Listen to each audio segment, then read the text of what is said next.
go do it to it. I'm gonna tone that down again just a little, just enough. There we go. All right, folks, we are live. Sorry to keep you waiting. The only reason for that is I managed to get After Dark 2021 special done. It had to go nearly 10 minutes over the start time, but I'm happy to say I'm going to deliver on my promise. Only one of my co-hosts knows what's coming. And Wynn does as well, but for reasons we won't go into, she's not able to participate. It's nothing bad, it's just... Alright. I'll put this as discreet as I'm able. Wynn is living with one of her other relatives now, and their kids would be, acting like kids in the background, making a lot of noise, and that just causes a little bit of distraction, so... It's being kids. Yes, and as we discussed so many years ago, not like the movie Kids. Yeah, no. Oh, good. No. I seen that shit. Woo. All I gotta say is this: fuck Casper. Not the ghost, but the characters out and kids. Oh God. Sorry. It's just where it gets to the end, and this is how stupid this character was. He decided to not only have his way with a girl who was asleep, but Oh God. but as the audience, Be positive. but as the audience knew, she was HIV positive, and it's just like, Yeah. it's like, yeah. and I looked at him like, Yeah. you're an idiot. Good jackass. You. And the thing that Sad part of it is he's played by an actor who I really liked it Next Friday, but sadly he's no longer with us. The one that annoyed me was the one who was going from girl to girl and just spreading. Teddy bitch ass. Yeah. Steve might remember this. Do you remember the Adam and Joe show? Heard of it, don't exactly remember.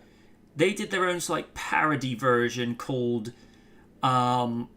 Toy Kids one time, where they had stuffed toy animals acting out the characters, and one of the recurring lines was the one who was playing the teddy character goes, "Hey Lizzie, if I stuffed you, it would be good for you." Oh, I need an adult.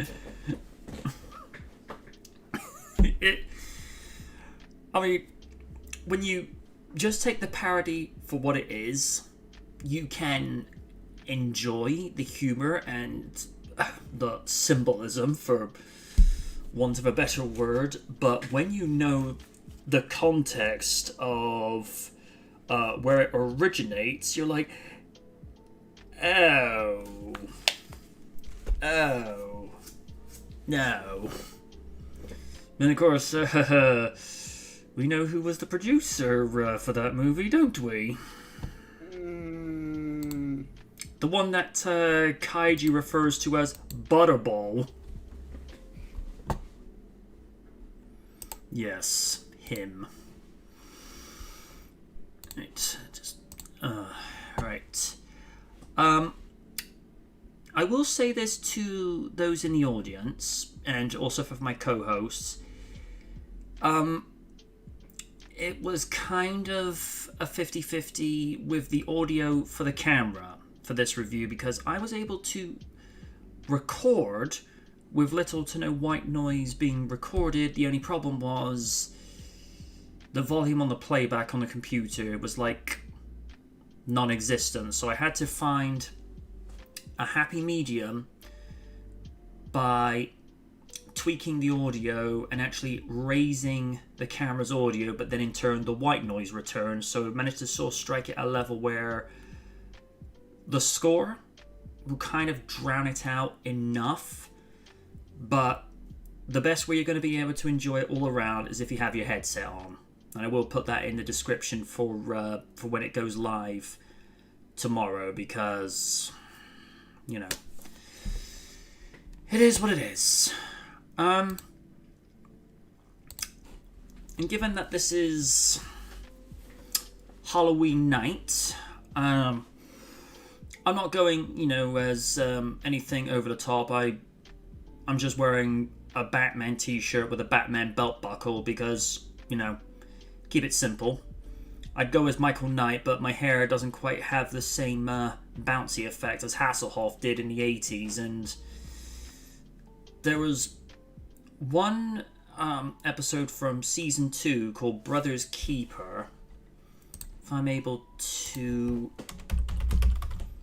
you'll actually see how big his hair was in that, and it's just like, whoa, that's a bit much.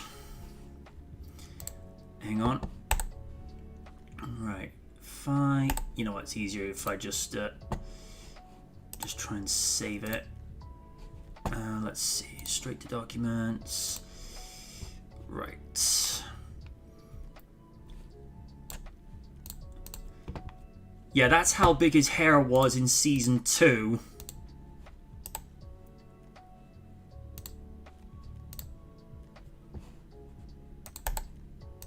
Let's see if I punch that in.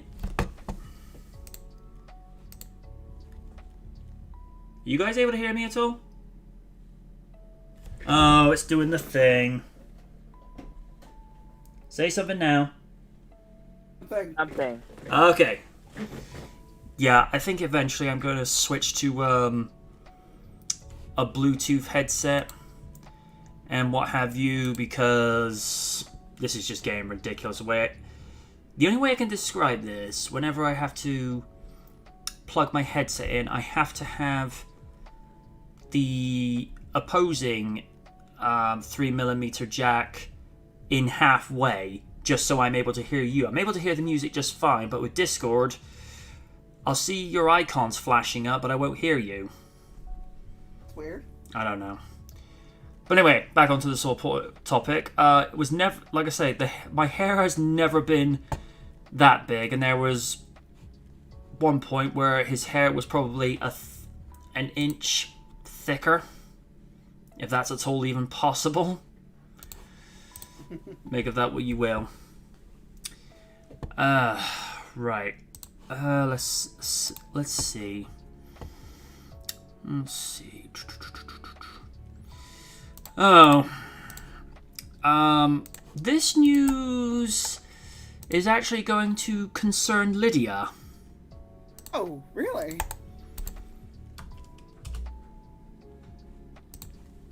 McDonald's partnering with IBM to create automated drive-through lanes. Oh, boy.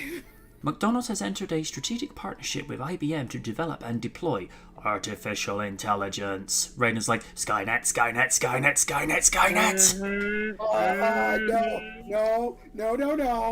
That will help the fast food giant automate its drive-through lanes. According to the company's joint statement about the partnership, the agreement will see IBM acquire MuckD Tech Labs. Oh, God. No. I don't like this. Which was created to advance employee and customer-facing innovations following McDonald's 2019 acquisition of Apprente. Okay. The IBM McDonald's partnership will accelerate McDonald's effort to provide an even more convenient and unique customer and crew experience. The current technology was tested this summer at a handful of McDonald's locations in Chicago, and according to the chainsaw, substantial benefits for both customers and staff, though with a roughly 85% accuracy, does require some refinement. And there's Raiden, Skynet is operating, Skynet is operating, just rubbing his hands together like a Batman supervillain. According to McDonald's CEO Chris Kempczinski, Hope I pronounced that correctly. IBM's AI expertise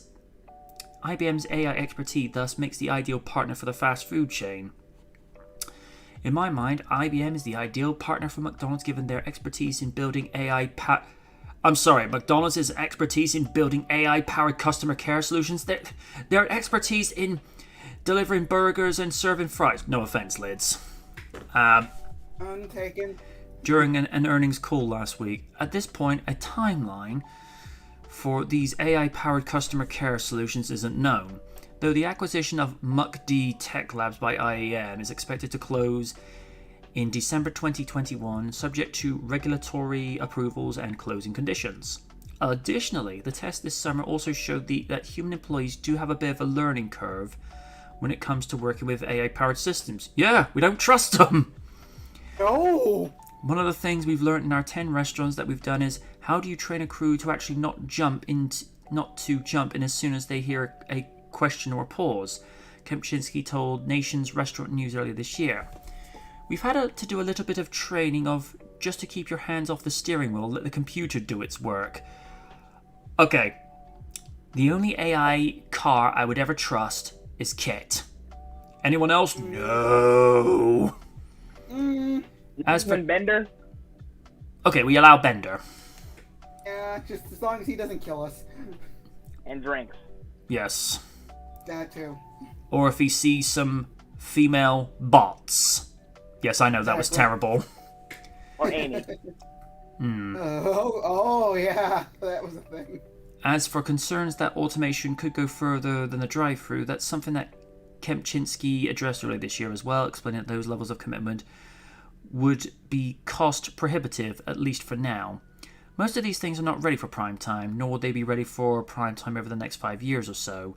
The level of investment that would be required, the cost of that equipment, were nowhere near to what the break-even would need to be from a labor cost standpoint to make a good business decision for franchisees. What do you think of the McDonald's partnership with IBM? Are you excited about the idea of AI-powered drive-thru? Let us know your thoughts in the comments section below. I'm fucking scared. To quote JonTron, I have several questions. Sean says, this is going to go so well. Sean, Skynet, you want a XXXXXXL fries with that? Oh, here we come. Here we go to the next Super Size Me 5. The extra stomach pumping thing. Oh, jeez. This is where I'm gonna be 50-50. It sounds like an impressive piece of tech, but given that working with AI is still rather on the experimental side, and the algorithm has been known to... How do I word this appropriately? Can be a little unpredictable on occasion. Yeah. It's one of those... I'm not sure. If we lived in an ideal world where artificial intelligence was equal to that of Kit or any other human-friendly AI that keeps humans in the loop and doesn't remove human decisions, then I'd be fine with it. But the question I have to ask is, what if the AI contracts a virus? Yeah, exactly. I'd rather deal with Jarvis over Ultron, okay? I'd rather deal with Kit over Car. Exactly. Especially the situation from the second generation, especially when Car is able to turn into a glorified GoBot. We are Chargertrons. Tell me, Lydia, do you want extra cheese with your Big Mac? Why do you sound familiar?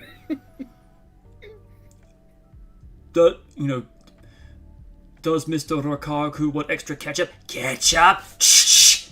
I don't have ketchup. Like, oh, you know he would blow up. He hates ketchup. He hates any kind of condiments. Yeah. That fact very clear to me. Short but sweet. Sounds promising, but I have too many concerns. Here's the thing. If I walk into a bank, or I walk into an HMV, or walk into any place where I'm buying electrical appliances, I want to talk to a person because they will have their own personal knowledge and it's nice to talk to a person. If the only time I'm okay with automation is if I'm ordering off of Amazon, if I'm booking train tickets, what have you, that's fine. But I go into a restaurant, I want to talk to a person. It's one thing. I get the whole thing with the automated touchscreen because you do get some days where you don't feel like being a people person, so basically that's only on an hourly basis. Love you, dude, but you can't be a grouch when you want to be. He tries not to be. I know, I can be sweet and innocent. Oh, Jesus, no. I'm sorry, I couldn't do it. Raiden, I could be kind, serene, and angelic. Like, boy, no the fuck you ain't. Raiden just all looks at him like, I can take you about you being angelic as seriously as Paul Feig not wanting an L. So... Never. Yeah. So... It's interesting, but... I would say to McDonald's, I wouldn't commit to this. It's risky. Considering artificial intelligence evolves from what we've seen very quickly. And this is why I think, human decisions should be kept still in the loop. Because, as Raiden has said on many occasions, Skynet. That is all. Lids, since this concerns you a lot, thoughts? It's a little worrisome considering the fact I mostly do my work in the drive-thru, so this kind of shit would put me out of the job, or at least move me to a different station or this could again lead to giant cuts in employees if this shit kind of gets thrown sideways. But the thing about that is, I know from personal experience, technology breaks down in certain places, especially fast food. Oh boy, we have issues with certain things. I'm not going to go into details. It's like, again, discretion, and I'd like to keep my job, thank you. But it's just, I don't, again, not just from the fact of we've seen in movies and shit like that technology can go off the rails.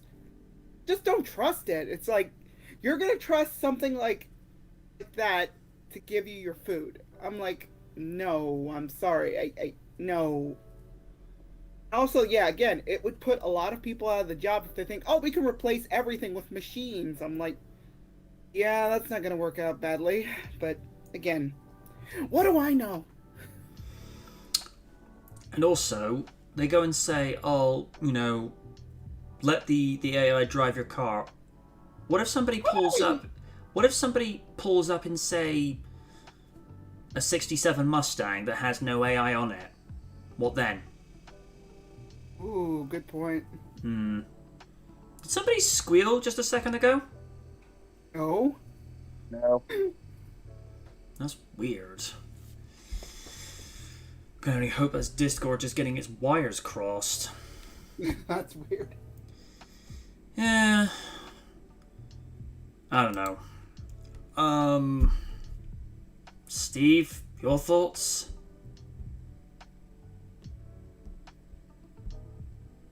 Steve. Oh no, he got taken over by the AI. Shit.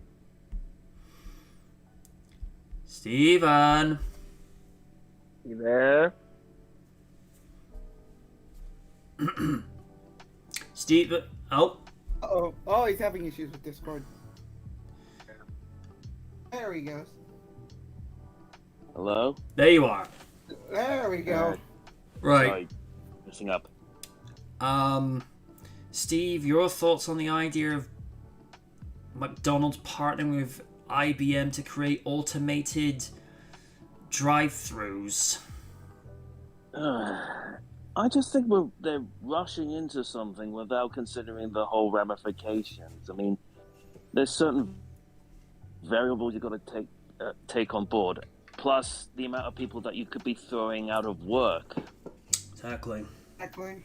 To quote the phrase that Sean Ritter used in the comments, data cages. Yeah. Damn it. Yeah, but they got to be careful when it comes to AI. I mean, most sci-fi that we've seen, that never turns out great, and even in real cases where they've built artificially intelligent robots, they've had to pull the plug. They've had to pull the plug several times on projects like that because they evolve way too rapidly for people to even realize. Indeed. Yep.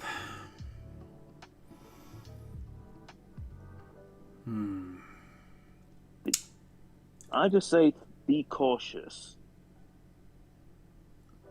Agreed. Raiden, your 2 cents? Honestly, bro, like I've said it way too many times. Not only Skynet, but if anyone remembers, if anyone remembers RoboCop 3, OCP decided to say, "Hey, let's replace the police force with robots." Yeah, like that. Oh yeah. How about we not? How about we know? And So, I was No, just no, going go to ahead. reference. I was just going to reference iRobot as well. oh yeah. Oh god, I forgot about that movie. Yeah, I remember that. Oh yeah, that shit was insane. Like that was the last good Will Smith movie. Ooh. What was I gonna say? I like his retorts to the AI that it's like, I'm doing this for your own good. My logic is absolute. You have so got to die.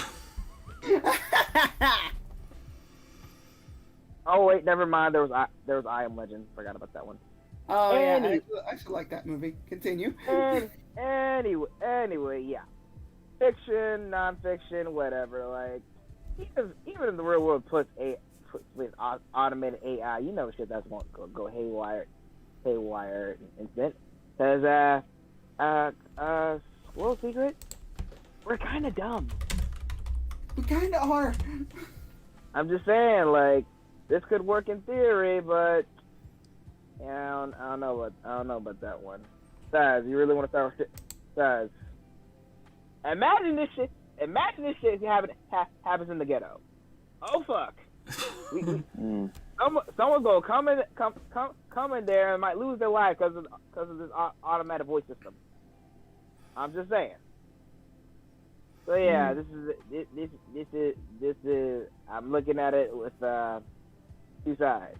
On the one hand, it does help with things, but on the other hand, like Liz said, might be out of a job. Human. Mm-hmm. So yeah, I'm very suspicious about it. Yeah. I'm not going to show the trailer for this next one, but the whole internet has been talking about this for the last week. Lightyear. Oh yeah. What do you guys make about the idea of Buzz essentially getting his own spin-off and the fact that it's now Chris Evans and not Tim Allen? I mean, here's the thing. Like, you could do the same thing over and over again, but you can't have it both ways. Like, Tim Allen is possibly one of the best Buzz Lightyears, aside from the one person who played him in Buzz Lightyear Star Command. So I think with this, it has to be a change. From the looks of things, it looks pretty good. So I'll see to it. As long as it's another damn Toy Story movie, which I know they will still do. But hey, at least it's a step in the right direction. And off topic, if it's up to me, I would just end it with Toy Story 3 and just keep going with those two. Yeah, 4 didn't need to be a thing. I refuse to even see that in theaters. Same. I am the same way. But yeah, like I said, this Lightyear, it looks really promising. So, you know, sometimes I think a lot of people have a love-hate relationship with Disney. Not name your brother.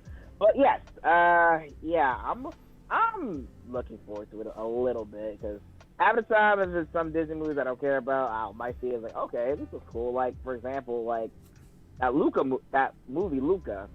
I really liked it. It was nice. So yeah, this might be interesting. Looks cool so far. Steve? Haven't seen the trailer, but I've heard a lot about it. Just thinking about it, wouldn't this technically be the second Buzz Lightyear spin-off, considering he had the Buzz Lightyear of Star Command? Yeah. Yeah, pretty much. Yep. Yeah. Give one moment. Okay. No, you continue. I'm doing something.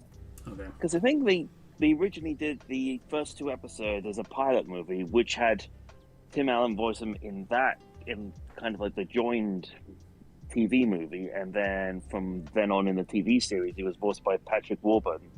AKA... That's the name. That's the name. There we go. The best, the absolute best. Yes.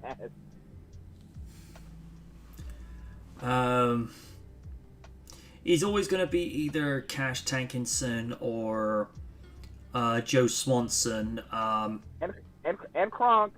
He is Kronk. I remember one of my buddies saying back in the day, because he introduced me to Family Guy. Yes, you did, Pete. And when he showed me the episode, with the character Joe Swanson, his words were, and I quote, "He does things in a wheelchair that I thought was impossible." Because the shit he would do, it's like, okay.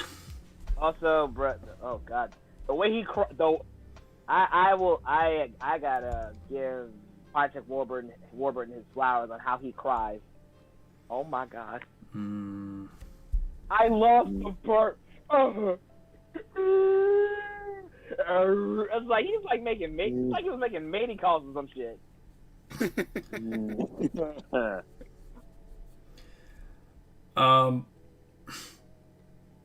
Oh, what's another one with him as Joey goes, "Oh yeah, Alpha, I bet you can't do this." Oh crap! Okay. Yeah.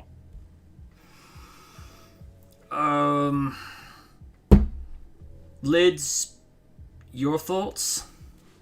When I saw it, I'm like, oh, this is neat. But the fact that we didn't barely heard Chris Evans' voice, I have to lay my judgment as to whether he'll be a good Buzz, because I didn't really get much of a read on his voice. I couldn't hear much of anything in the trailer except for that last bit at the end. But if he does a good job, great. If not, okay. I'm like, I'm not going to lose sleep over it. Like, whether it's good or bad or not, I'm like, again, not going to lose sleep over it.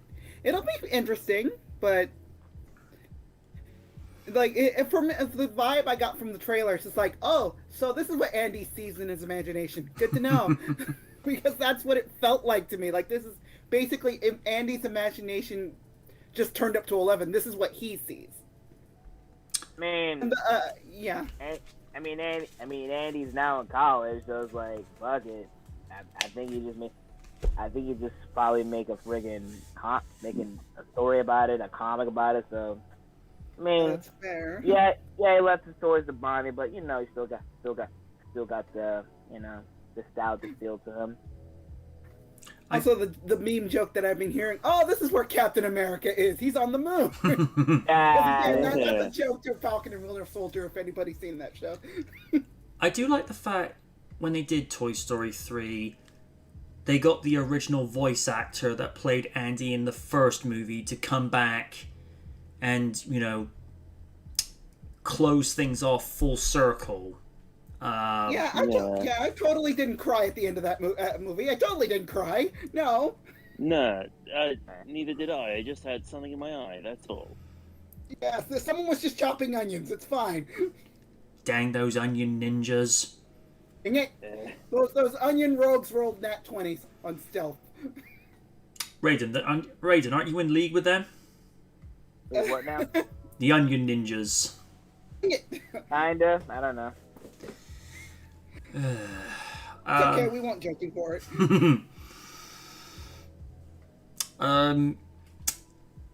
The things I could say from a visual standpoint from the teaser alone, they've taken the visual aesthetics from what we know and remember about Buzz Lightyear, but they've added more textures to not only his face, but they've added more things like dirt and wear and tear on his suit, to which I look at and think, yeah, okay, that's actually a nice touch. And the fact Buzz actually has hair. He does. Yeah, he's blonde apparently. Again, I'm in the same boat with Lids on this. Show like a 2-minute trailer, just so we can get a little bit more context of what this movie will entail. Then I'll give more of an opinion. But right now, it's an interesting idea, and like Steve, that I didn't go to the cinemas to watch Toy Story 4 because I'm sorry, 2010, when they did the third movie, it's like, nope, that's it, that's enough, no more. Because come on, it's like, many more times do you have to punch us in the gut with things like this? Also, from what I've heard, the ending, I think it was apropos, especially, with Woody. So, I'm like, I don't know. You do a movie without him. I don't know, but I guess we'll see how they pull that out. I mean, it'd be interesting to see how a Woody's Roundup movie would look like. That'd be intriguing. That'd be intriguing on its own merits. Yeah, Sean says no Toy Story 4 for me either. No. Well, you have to get to a point where you have some of these situations where, like with the Dark Knight trilogy, it ended the way it needed to. It was a conclusive ending. All the loose ends were tied up, or with some movies, like for example the Sam Raimi Spider-Man movie series, you needed one more movie just to sort of round things off. And you could say the same thing with the Mark Webb series, because it was going somewhere. I mean, all right, the second movie was a train wreck, despite the fact that Andrew Garfield and Emma Stone and the suit were the only saving graces. Andrew, I will say, the fact that you had Emma Stone as your girlfriend at one time, Right. Lucky and Bar Steward comes to mind. Yeah, very much so. I know. And that's the thing I like about Emma Stone. Not just a pretty face, but she has the talent and then some to go with it. Whereas Kirsten, not so much. Your mileage may vary. I mean, first movie, I was okay with her. Second movie, third movie, oh god, why did you turn into Jen Eric? Oh, sweet lord. Oh, And I wanted to hit her. Like, shut up, Mary Jane. kind of makes you want just. I mean, this is why I wasn't mad at Peter getting with Gwen Stacy. Nope. Because for starters, Was Bryce Dallas Howard. So, Yeah. how you doing? Yeah, she was in that movie.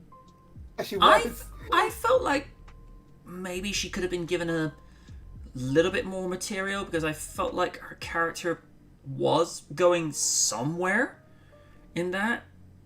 But with regards to Emma Stone's portrayal, she would actually call Peter out on his bullshit. Yeah. Whereas with Kirsten's Mary Jane, I didn't hear so much of that. You know, she had... Also, let's forget the second movie, that Ursula chick. Oh, yes. Oh, yeah. I liked her. She was sweet.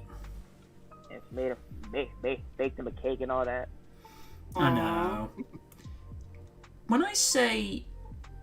Now, there's going to be some people that try and take this out of context. She's a very simple girl, but she's not very complicated to understand. She's just a very sweet-natured and considerate person that could see that Pete was really struggling with with his inner emotions and what have you, and you could see it in those scenes. There was a twinkle in her eye for him. You know, she knew that, well, she couldn't really be with him because obviously he was preoccupied with Mary Jane. Lord knows why. But no, she was just, you know, genuinely sweet. Yeah. And we've completely derailed again, as ever.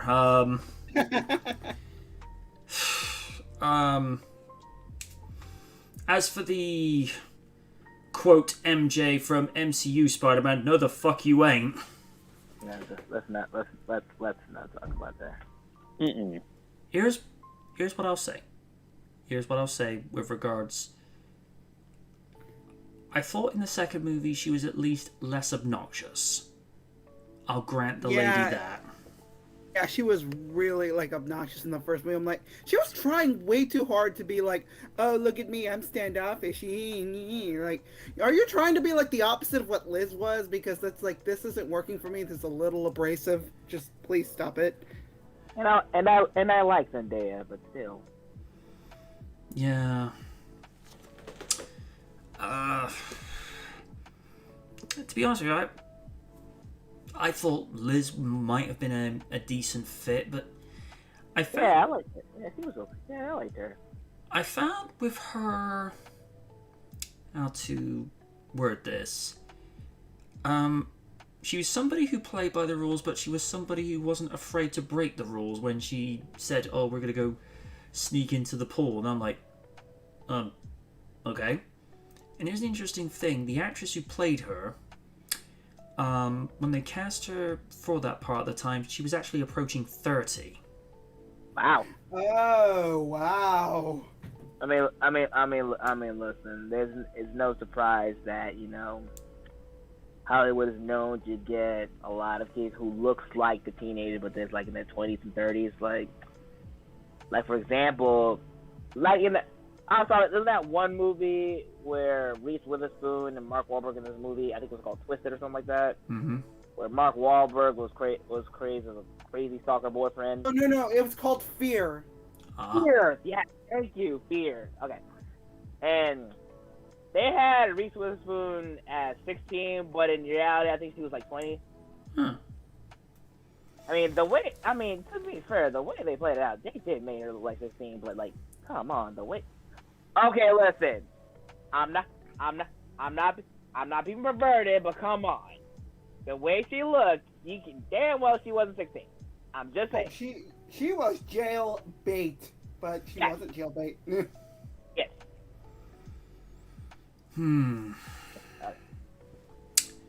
Yeah, it's always difficult to get across the context you're trying to say, but without being inappropriate. I get the point of view that that you're trying to get across there. But that's just the thing with Reese. She's just blessed with youthful looks.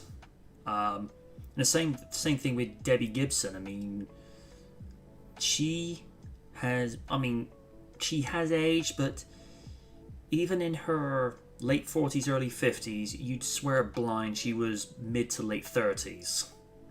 Same goes for Jennifer Love Hewitt. And, I get that too. She's freaking 42. She still looks good. And of course, J-Lo in her 50s, and how you doing? Oh God, let's not. Oh God, let's not. Let's move on. There's a lot of things. Not a fan of J-Lo then. Oh no! Anytime they say that name, I'm like, oh God. My mind goes to crazy things. So let's.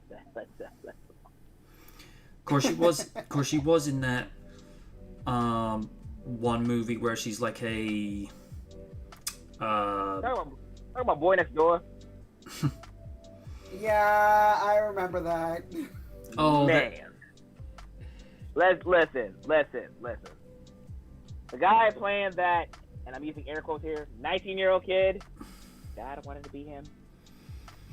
I think most guys and some ladies would say would like to swap places with him, because J-Lo now. Yeah. How you doing? But then again, there's something in Puerto Rican genetics where they just don't age as quick. I mean, another example, Angela Bassett. I mean, what is that woman taking? Yeah. Listen. That woman is 63. Dang, okay. Facts don't crack. That's all I gotta say. Because I remember when she was in the vampire comedy Innocent Blood. The movie's completely freaking stupid, but that's just the beauty of it. And she was also in that Space Age story with Ralph Fiennes, where you can play somebody's memories via this visor that you put on, because people record their memories and you just view it later. And then, of course, she was also in Vampire in Brooklyn. Oh, she was absolutely loved her in that movie. Absolutely great in that one. And it was actually, interesting for Eddie Murphy to be not in a sitcom type of movie, where he was actually doing something out of his comfort zone, which it was his whole idea. I mean, yeah, I think at the time he was still doing Lethal Weapon movies, but it was like he wanted to do something different. I think he was like stuck with different film productions, so he did this. So him and Wes Craven came up with an idea, and for some reason they gave him a lot of shit for Wes Craven being in there, and I'm like, why? The way the movie was, the way it worked, the lore, when you look back at it, it was great, especially when you had a little bit of Caribbean folklore to it. With I respected it. I do like his subordinate takes his vampire ring and sort of becomes a new vampire, and he was pleased with some of the benefits that came with it. Raiden, little lids picked up on it. Yeah.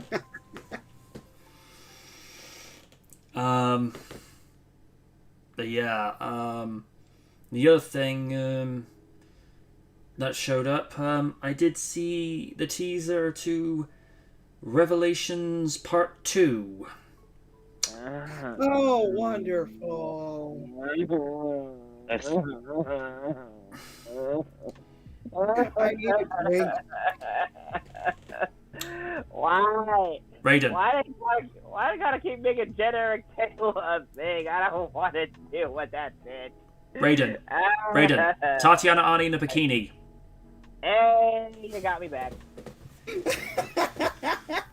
I'll tell you why, Raiden. Because fuck us, that's why. Pretty much. Indeed. Kevin Smith. Wow. You know what? I'm not even going to nod you anymore. You do your thing. I'm gonna let the whole fan base destroy you. Here's my thoughts on it. I think, like most people have commented thus far, is likely to be another bait and switch. I mean, why would he abandon the formula now? I do like the fact from the trailer, Adam's not dead, so that's good. Even after that, I knew they was not gonna kill him off. It was just like, what I did like is that they did something different in the ending instead of just like, heroes win again, da da da da. And for what it's worth, I do respect that. And we do actually get the Savage He-Man. For what it's worth, looks very powerful with the power sword. So I did like that whole loophole. Like, you don't need the sword to use the sword as a conduit. You can still use, whatever. But with the sword, he has control over it. Yeah. Yeah, they're like, this should be interesting. Again, I'm really hoping that there isn't a bait and switch, and it's like, I will be so mad. Just like, Kevin Smith, I love you, but why?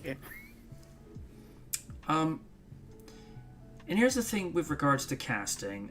I get why they went for Mark Hamill as Skeletor, because he's a big name as far as voice acting is concerned, but the problem is, whenever you hear him as Skeletor, all you can hear is the Joker. Yeah, it's like, why? Like, Mark, don't pull a Kevin Conroy. You're better than that.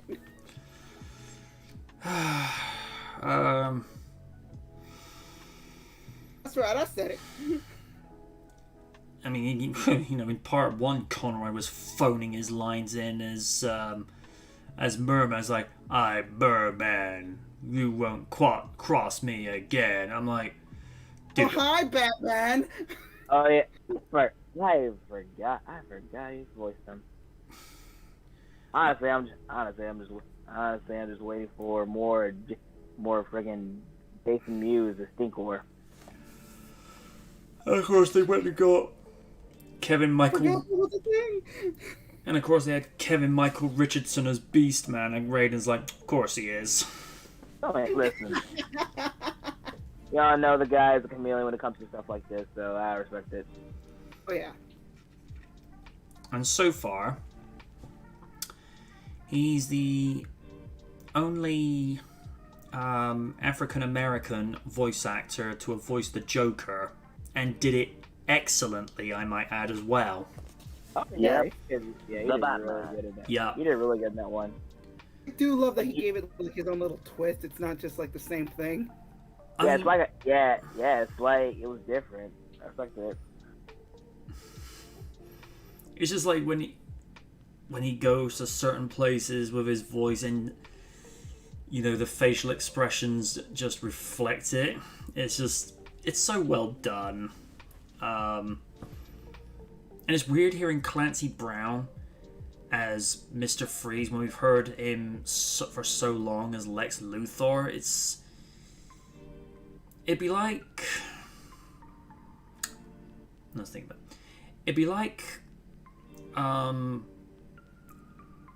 White playing Knuckles.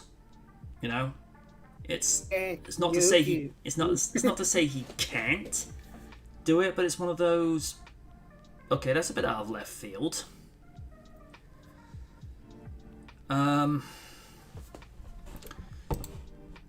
Get on to another subject. Oddly, we were sort of talking about wrestling earlier. Oh boy. No, this one's actually concerning Bray Wyatt. Oh, okay. Wyatt responds to report about deserving release. Today, Wyndham, formerly Bray Wyatt of WWE, is officially a free agent, and he's already teasing that he will share his side of his time in WWE soon. The subject came up because of a report from Ringside News, which said that they had spoken to a source in WWE that had some not so nice things to say about Wyndham and his time with the company, and that he deserved to be released.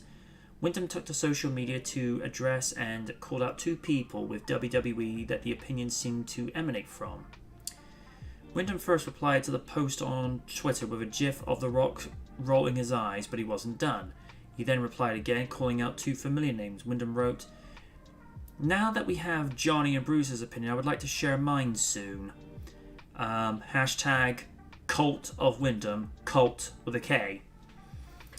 Now, those names should be familiar to WWE fans, as Wyndham is referring to the General Manager of Talent, John Laurinaitis, and Executive Director of SmackDown, Bruce Pritchard.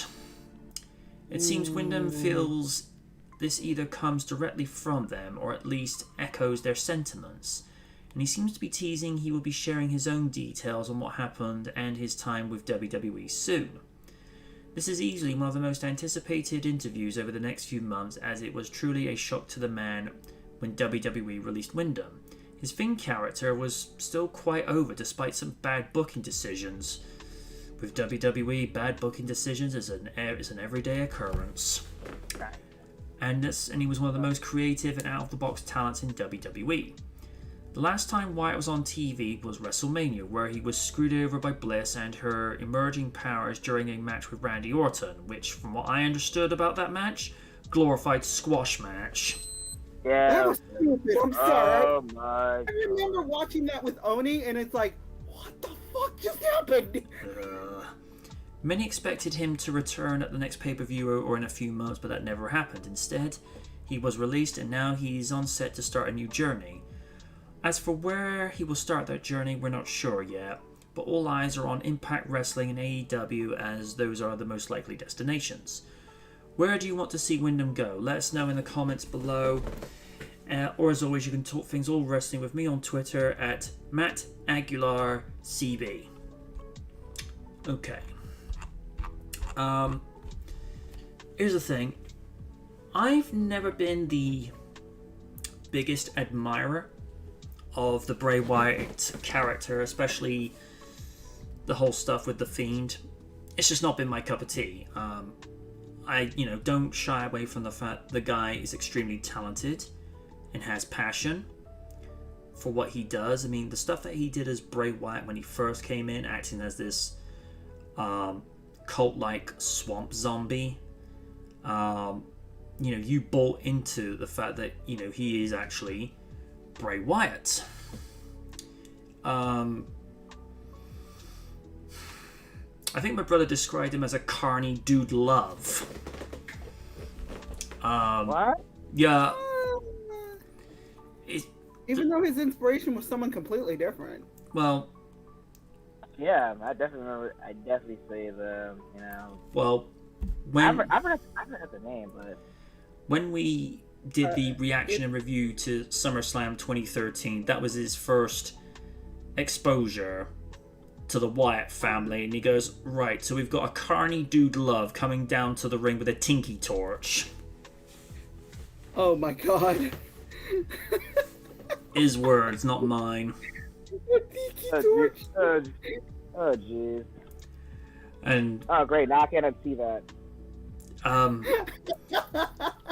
He did something to the effect of when he was doing the write-ups for the majority of October 2013, because I was writing and filming the review for Iron Man 3 at the time, and he goes, "Oh, you poor fortunate soul."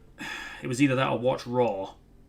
God. That is a fair point. Why do you think Oni streams on Mondays?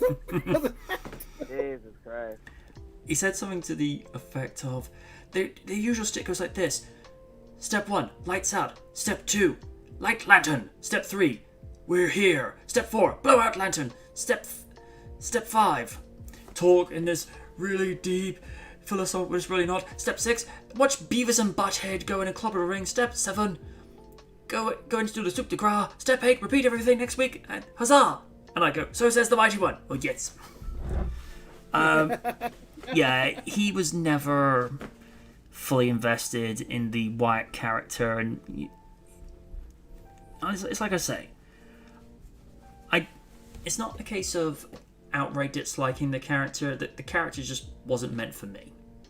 You know, it's just one of those things. I mean, there are still people to this day that Cena is not for them, and I'm a Stone Cold guy through and through. Samesies. Um, Well, him and Bret Hart, especially nowadays. Apparently, because I found this out via Sporkle the other night because I was just bored one evening. The one person in WWE that has had the most amount of matches and no one has broken this yet, Bret Hart. Oh. Yep, I think he's close to something like maybe 2,000 matches, something like that. Man, off topic. People can say all the dumb shit about the war. Oh, he's bitter. Da da da. He has a reason. He has a reason to be, especially how a lot of people screw him. But the thing I always respect about him is how he was dedicated to his craft. I mean, he came from an illustrious wrestling family. He started from the bottom, hit to the ground up, and I feel like a lot of people is now seeing it. I mean, a lot of people did see it a little bit, but didn't really see it when he was in his prime. But now, especially now they still here, they're giving him his flowers without respect, you know? There's a video that's making its rounds on YouTube where it's on a Canadian TV show from 1992, and a 19-year young Edge is actually... Oh, yeah. I did see that on Twitter. And you look across, it's like, oh, holy crap, that is Edge! Damn, he still looks the same. Yeah. But like I say, it'd be interesting to see what Bray does. I think honestly for Bray, it will probably serve him better if he goes to AEW, only because financially they're probably a much more viable option, because with Impact it's touch and go. Yeah, oh good lord, don't get me started on Impact nowadays. The biggest problem, and Oni and I have been saying this for so many years, they made the biggest mistake in 2012 when they started going out on the road. I mean, they were still too small of a company to go out on the road. I mean, they stayed in Florida for quite a number of years, but when you don't have that much money coming in, you play to your strengths.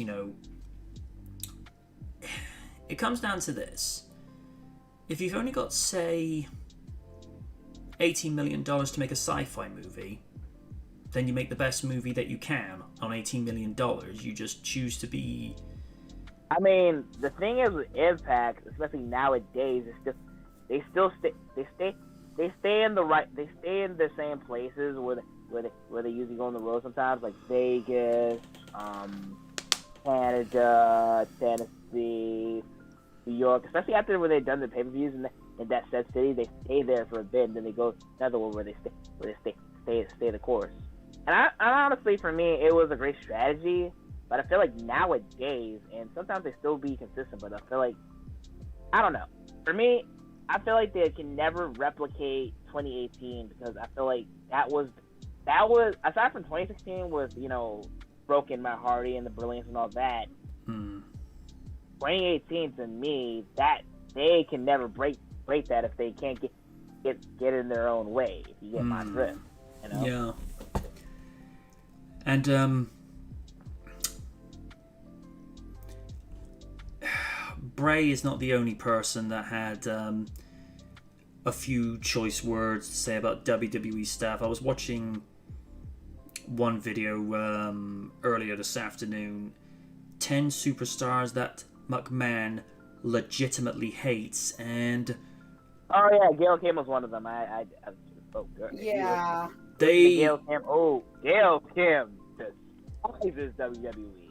they And shit, I mean, shit. Before she even left, she eliminated herself in the ring. It's like, yeah, I saw that. I'm like, what the fuck? yeah. They- She was done with the bullshit. they did her dirty. Oh, Yeah. oh yeah. My thought was McMahon says he doesn't see the appeal with her, and even still says to this day, "Oh, I don't get the appeal with Cesaro," and he didn't like the fact that Rusev was getting over. He said he hated it, and I'm like, That's it. That's the main thing. If he didn't have anything to do with it, he's going to destroy it. Like, Yeah, like what he did with Rusev Day. Oh my god. or Oh. let's go way back. Zack Ryder. Oh yes, yes. That man got himself so over, and Vince couldn't stand it. Also, Hunter couldn't even stand it either. really? And now, crazy thing is, all the shit they were talking about. Look at him. Look at him now. The guy is just having the time of his life outside, just doing his thing. So, you know, If perhaps this when you don't have that WWE machine backing, you actually get more creative when people hire you. Which is probably why Bray Wyatt got thrown under the damn bus. I mean, it's like we've said for so many years. If this was, you know, the WWF in 98, 99, they see the crowd getting behind someone. It's like, let's push that guy. Because the fans told them who they wanted to push. And the biggest example of getting behind somebody that the fans got behind, Austin. Basically, I mean, after Montreal Screwjob, honestly, even after WrestleMania 13 with that very rare double turn, you knew Austin was something special. And also, there you go. I was watching a video by Superkick Studios earlier today. Who is the biggest draw of all time? Oh, I think I saw that video. And this guy, he said based upon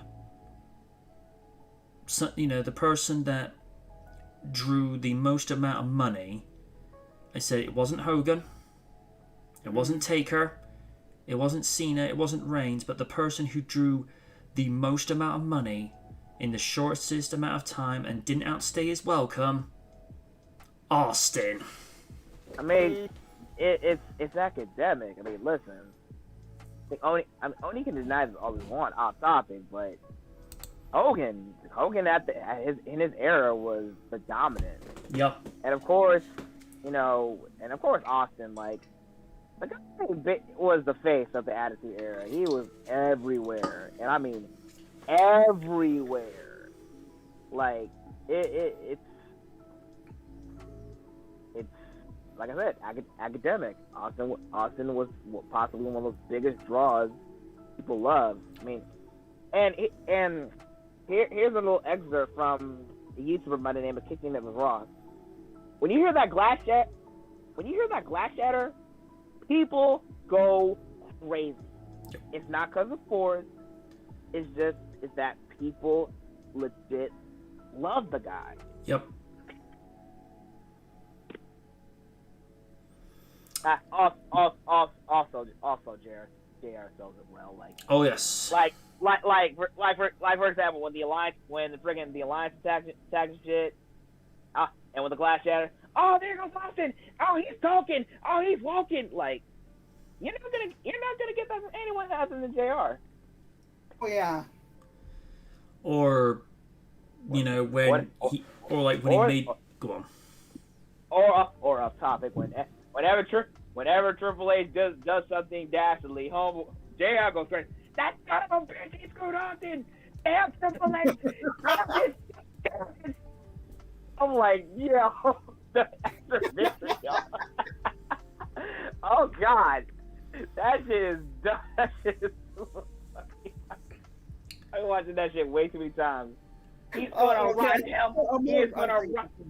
He's gonna run hell for what he did. Like, oh my God! Like, did you see? I think this is more recent. Did you see the main event and Dynamite this week? yes. Where he's like saying proton packs, protein packs. What the hell are we talking about? I'm like, oh, don't change, JR. Right. I think the one that probably stands out, not the most, but it's one that comes to mind at the moment, was the way JR was enjoying himself maybe a tiny bit too much at No Way Out 2003. Oh, God. Oh, but it wasn't the best match ever, and considering it was like Austin's first match after facing Ric Flair on Raw in June of 2002, yeah, he was as stiff as you know what, but the fact that I think he gave, 4 stunners to Bischoff, and 3 times he would actually lift his shoulder up and then sort of saying, hey, come on, ref, count faster. Now, you could make the argument that in that one moment, the character and the real person was enjoying it equally. Because for Austin, the character is like, I've been waiting 8 years for this, you son bitch. And then of course, that led to them being co-GMs, which I don't know why that had to stop. That was actually quite entertaining. Yeah, it was funny. I mean, come on, like, it was 2003, off of the new generation, but what generation? Austin's FaceTime was. He is one of those personas like Bret Hart, Undertaker, Hogan. I think you're always going to have that split of whether he's timeless or not, but Austin was always that guy that the average working man could relate to. They hate that they have to do 9 till 5. They hate the fact that they can't drink on the job, and they all want to go out and cuss their boss, and they lived through Stone Cold when the fact he got to drop McMahon on that stack of dimes that he calls a neck. Ouch. And here's the thing, and this is something Jericho was actually saying on Stone Cold's last DVD, on the bottom line. If he had taken a stunner like the one he had at Madison Square Garden in '97, which was the first time McMahon got stunnered, McMahon would have probably tanned my hide, but because he took it, it was like, oh, bravo, Vince, bravo, good job. And that stunner was bad. Whereas whenever Rock or Shane got the stunner, I don't know what it is with Shane, but he always bounces. Oh my God, yeah. And Rock, and I thought it was Shawn Michaels that did the overselling. Rock is a master at doing that. I'm sorry. He just the way he just the way after he takes coverage, just like does a back, well, not really backflip, but just like puts his legs out, then on his stomach. Like, that is just, I don't know, man. Rock knows how to he just knows how to take it. Apparently, there was one stunner that Triple H took where he was still on his feet for a few moments, completely dazed off. Then Austin just gives him another one for good measure. And of course, there was the one that Scott Hall took at Mania 18. Yeah. Oh, God. I thought it was Shane who could bounce. He literally went into another orbit.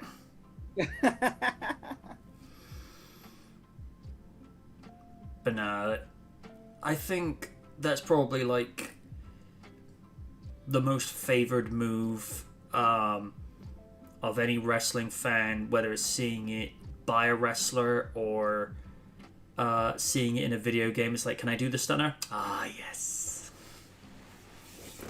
Because I think after that it would either be like the rock bottom or the choke slam.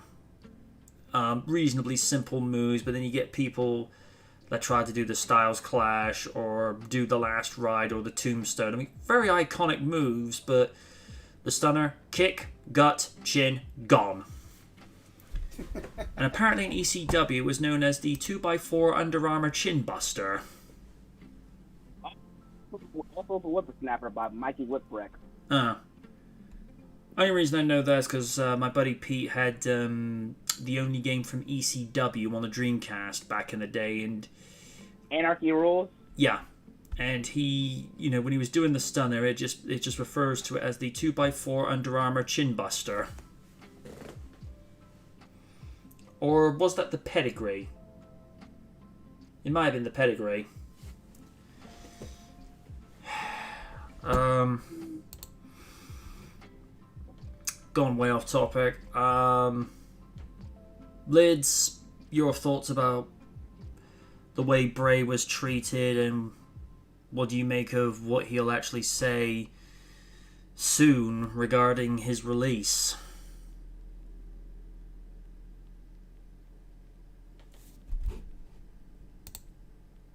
Lids. What? Sorry. Because we've gone off topic just a tiny bit. Your thoughts on the way Bray was released, and what do you think he'll likely say regarding his release? I think they honestly did him dirty. Yeah, when he first appeared, I'm like, oh, okay. It was like the gimmick of the cult leader thing, when it's like, that didn't really bother me. I didn't get jive with it as much as most people did, but it's like, oh, this is fine, I guess.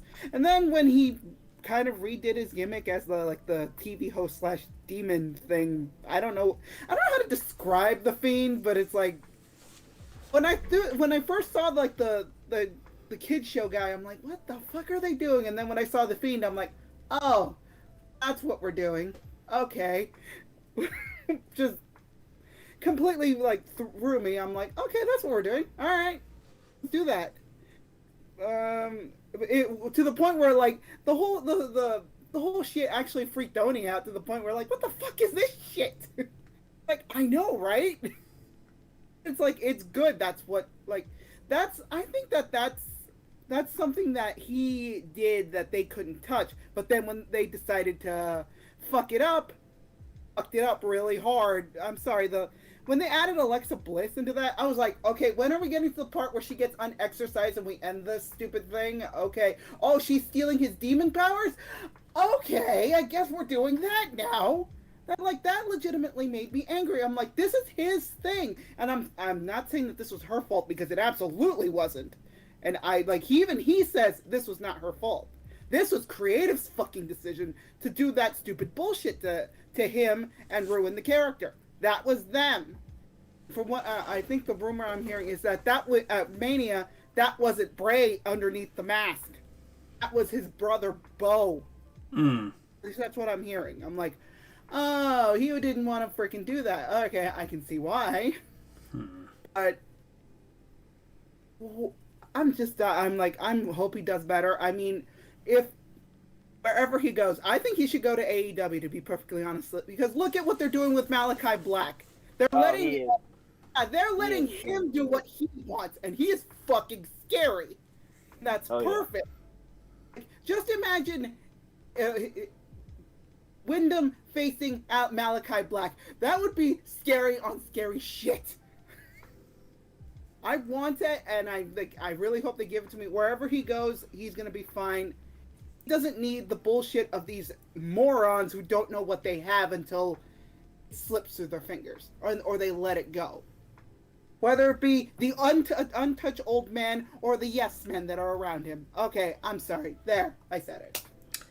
Oh, speaking of the out of touch old man, apparently he didn't understand why the fans like Punk, and I'm like, pardon? Too easy. Too easy. Too goddamn easy. I mean, at least Punk finally delivered on his promise. He got people ice cream bars. Yeah. Because Not to mention he's actually willing to work with the younger generation. So far, exactly. he's doing a damn good job. Imagine like at the creative meeting.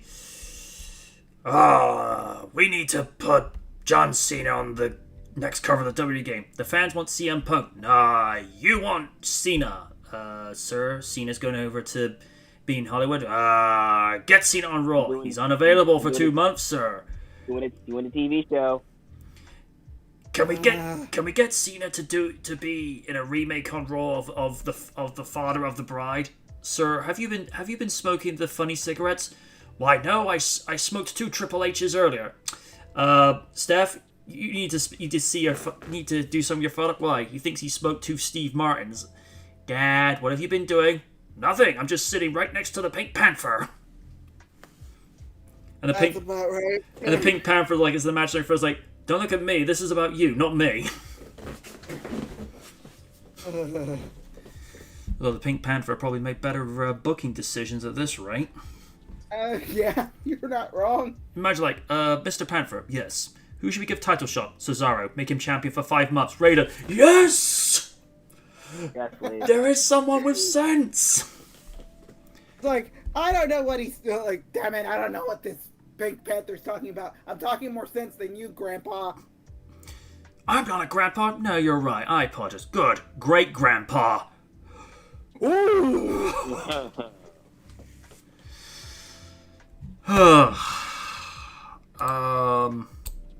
Raiden, you more or less gave your thoughts, didn't you?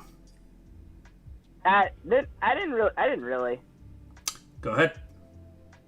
Honestly, yeah, it's insane how much they didn't really give him that much. You know, what's the word? Just flair. The flair was there. The character was there. The promos were there. Especially the stuff he did with Daniel Bryan earlier. But it's like no matter the big one, they just failed to deliver with him, and it's just insane. You know, you see with a lot of people that's done well outside of WWE when they get there, your modern success. But again, if Vince doesn't care about you, he just in catering, still being big matches, but after that, you're just nothing to him. So yeah, I'm happy the guy's free now, and hopefully, you know, wherever he ends up, and I'm with Liz on this one, AEW is definitely the goal for him. I feel like on a big stage because he can do things much better than what he does in the E. So I look forward to what he can really do, because Lord knows he's damn well talented. He has the character, he has the wrestling to back it up. So I see big things within him outside. Yep. One moment, just gonna get some refreshment. No problem. Yay. Remember, people, always hydrate. Yep. Hydrate or die, kids. Mm-hmm. Okay.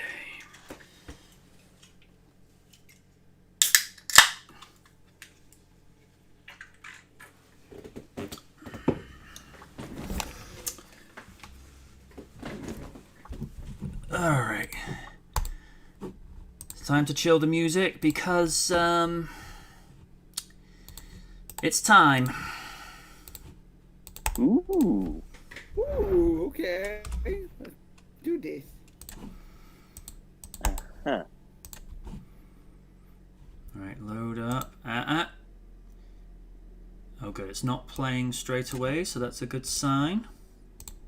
I'm at 0-0. Okay, hold on. I have to wait for Discord to load because it's doing a thing. Of course it is. It's Discord. I thought we took care of the gremlins. Well, just be grateful it's not Skype. Because remember, you can get reprimanded just for saying "damn." Oh, well, swizzle sticks. I mean, I could understand if you were in a chat with someone you didn't know and you say something sexist and derogatory or racist, I can understand them coming along saying, you shouldn't be doing that. But if it's something as minuscule as saying, damn, heck, and what have you, it's just like, grow up. Oh, Beaver's home. Mm-hmm. All right. Yeah. I'm at 0. Right? Get back to it. Sure. Yeah, Jera. All right. 3, 2, 1. Happy Halloween. Play. Ooh. Ooh.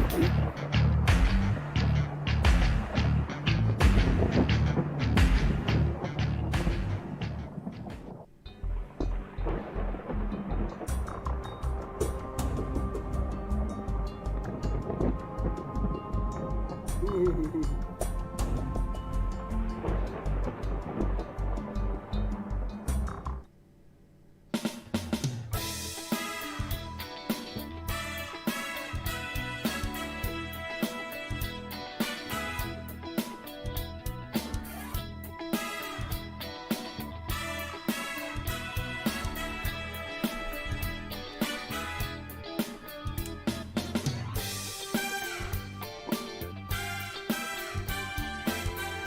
What? Yay! Yay!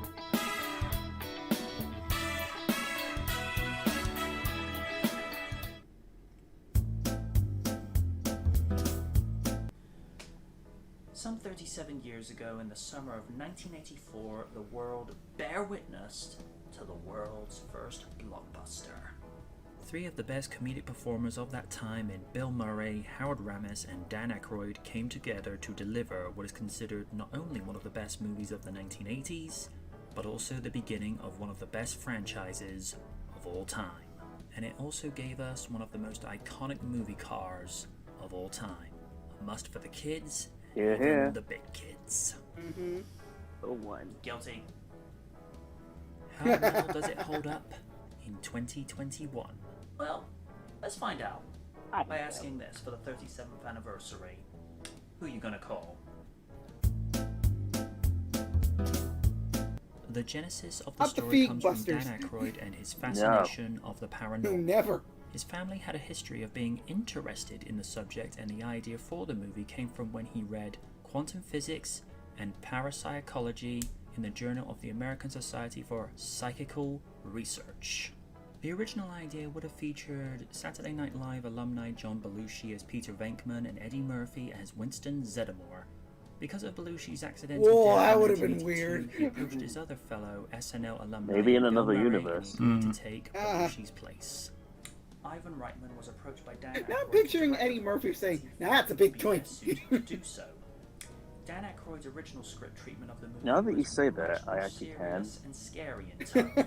Ivan Reitman had worked with Howard Ramis before on previous pictures and felt he could get the tone that the movie was looking for and that he should portray Egon. Ramis knew how to rework the jokes. Speaking and of the humor, Twinkies. whereas Aykroyd was involved in the technical aspects of the equipment and the ghosts. I'm hungry. Murray met up after completing No, the filming of Razor's damn it, Edge now and I'm bringing got a his input craving to for the script. Twinkies. The script depicted Venkman as the cool salesman that had the wit to sway a conversation. Spengler was the factual and intellectual stoic, and Stantz was the eager enthusiast with heart. Zeddemore was the common sense of the group that would cut through the nonsense.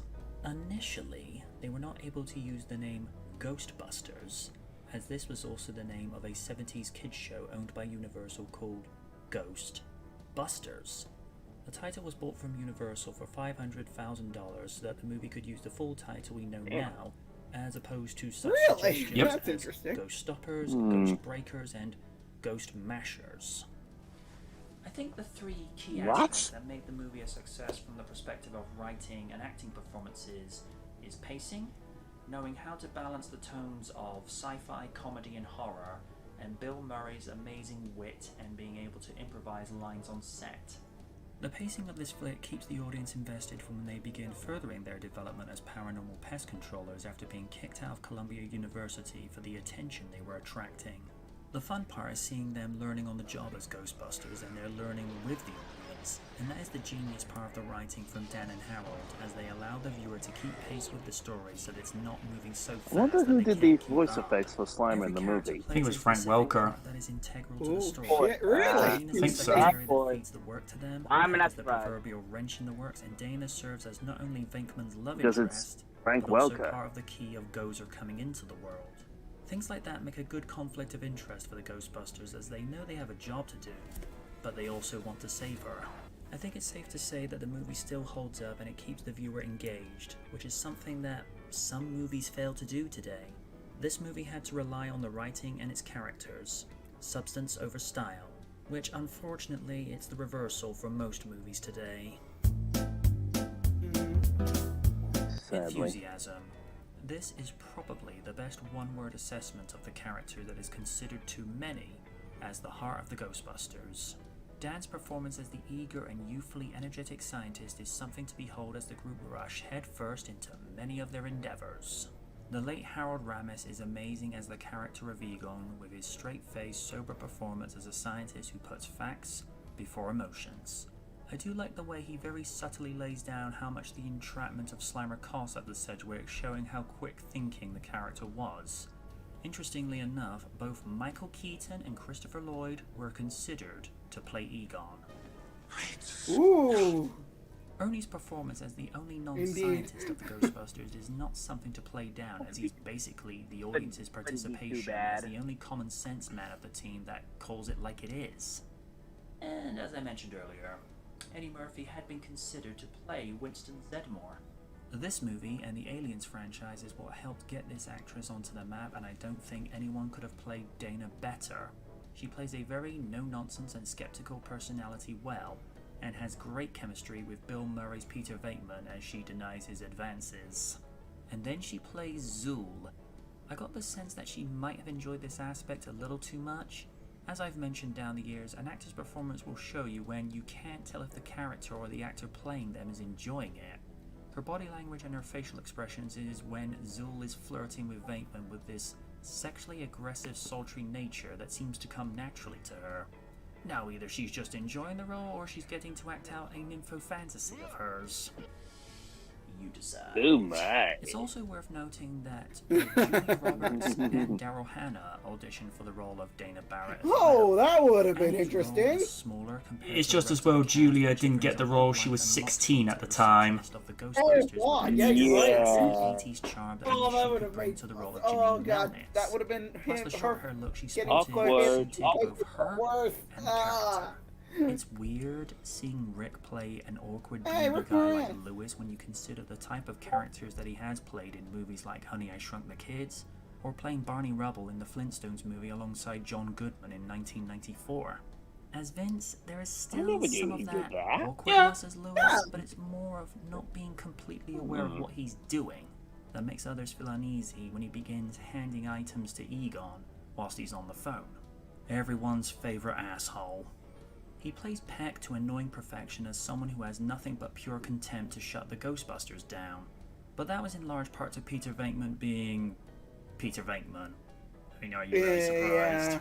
In life, you always get that one guy that is a stickler for the rules, and also a guy that's accused of not being fully equipped. Yes, it's true. This man has no dick. David's performance as the Mayor of New York, a role he would reprise 5 years later in the sequel, and he would play the psychiatrist at Shady Acres Ward in Ace Ventura: Pet Detective. His performance is of a man that is gruff, that- but like that's it where is, I know him from no-nonsense too, New York okay. that gets swayed by Venkman when they would save the lives of millions of registered voters. And I've saved the best for last. Bill Murray's performance as the moxie mouthpiece of the team is down to the great wit and charisma that he displays as the controversial Dr. Peter Venkman. It's no secret that a lot of the movie's success can be attributed to Murray's performance, and that's fair. Love or hate the character, there is something charming about his exchanges between his castmates to how he deals with characters like Walter Peck to the hotel manager of the Sedgwick. Oh, excuse me, this is the Ghostbusters office? Yes, it is. Can I help?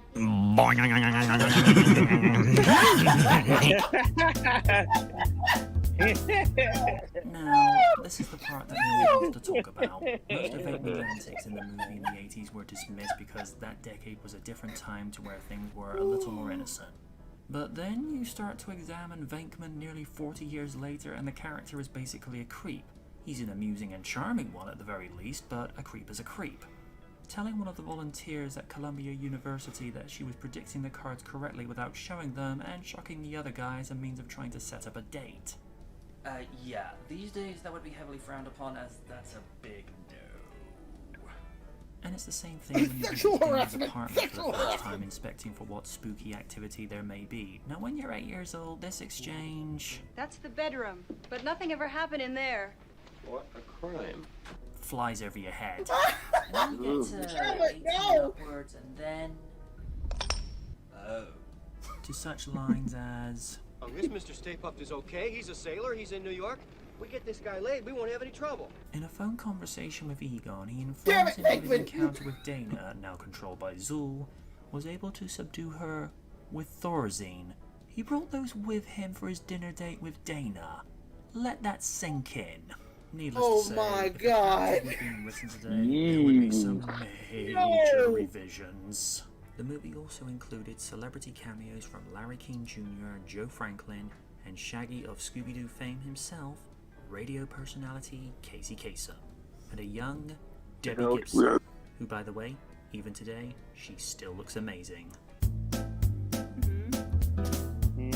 The 1959 Cadillac Miller Meteor Futura Duplex is just as much a part of the success of the movie. The car was originally depicted as an all black matte paint job with purple lights, but I think it was realized as the writing progressed that it would be more fitting if the car was light as a means of lightening up the story. And as it turns out, it was the right choice. Ecto 1's full reveal was done in a similar way to the Adam West Batmobile bursting out of the Batcave or to Stingray blasting out of the ocean door. That dramatic arrival of a superhero is something that still holds strong with fans then and now. Ecto 1 would be given a makeover with more decals and extra equipment added to it, and the car was even seen in the 1986 animated series, The Real Ghostbusters. Ecto 1 is a must for any car model collector, including this one. Hey! Boss Film Studios were brought in to handle the visual effects from Slimer, the Proton Streams, and Stay Puft Marshmallow Man when it had to interact with already shot live action. Before the character was named Slimer in the animated series, the character was referred to as Onion Head Ghost due to the puppet's rather unpleasant aroma.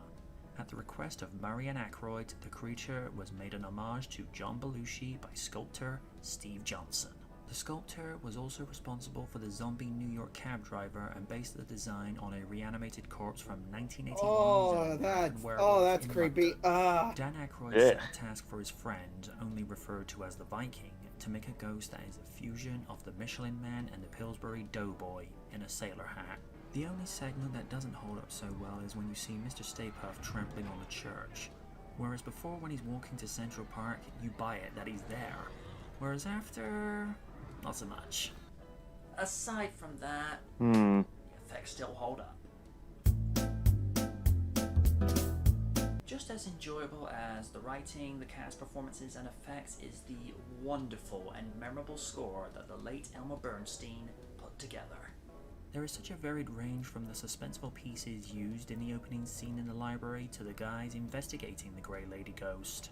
The quirky and light-hearted pieces that are used when the guys acquire the firehouse and to the closing scene after freeing Dana and Lewis from the statues they were held captive in. And to the scene where Venkman is meeting with Barra outsider Theater while acting like a goofball. Well, to be fair, that's at least one thing I can relate to him with. I'm a goofball. The movie also included songs from recording artists to help set the mood of the scene. One of which that comes to mind is the first cool scene when Janine sounds the alarm and it's scored to Busboys Cleaning Up the Town. And it's where we're introduced to Ecto 1 in all its red and white glory as it makes its grand entrance like a superhero. Mick Smiley's magic really set Dang it. the tone of fear and dread as the containment unit explodes, releasing all of the captured ghosts back into the city. Saving the Day is performed by Alessi brothers as the police and the army escort Ecto-1 to Dana Barrett's apartment building. And hearing Ecto-1's sirens really adds to the mood, giving that sense of hope to the audience and the characters as it arrives on the scene. And of course, I couldn't talk about the music without mentioning Ray Parker Jr.'s legendary and iconic #1 song, Ghostbusters. Parker Jr.'s We just don't talk delivery of his Fall lyrics Out really Fall helps Out make Boy the song rendition. We don't talk about timeless, that. and just adding Oh, further God. appeal and to the longevity of the movie and the franchise. Ghostbusters made a profit of $295.2 million against a budget of $25 to $30 million. Well, that wasn't such a chore, now was it? Today, the profit would be worth $759 million. Ray Parker Jr.'s hit song Whoa. Ghostbusters would spend 3 weeks at #1 on the Billboard Hot 100 chart. The cast even featured in the music video with them dancing down Fifth Avenue, which also saw Bill Murray trying to freestyle to hilarious results. Huey Lewis would sue Ray Parker Jr. for plagiarizing his band's song, I Want a New Drug. The case was settled out of court in 1985. The late Roger Ebert gave the movie 3 out of 4 stars, citing it as a rare example of successfully combining a special effects driven blockbuster with sly dialogue. Ebert noted the effects existed to serve the actor's performance and not the reverse, saying it is an exception to the general rule that big special effects can wreck a comedy. He also cited Ghostbusters as a rare mainstream film with many quotable lines. You gotta try this pole. We got one! Don't cross the streams. We came, we saw, we kicked its ass. If there's a steady paycheck in it, I'll believe anything you say. That's a big Twinkie. Human sacrifice, dogs and cats living together. Cats Mass living hysteria. together. The Mass movie would spawn hysteria. merchandise from t-shirts to toys to the Ghostbusters Firehouse and Ecto-1.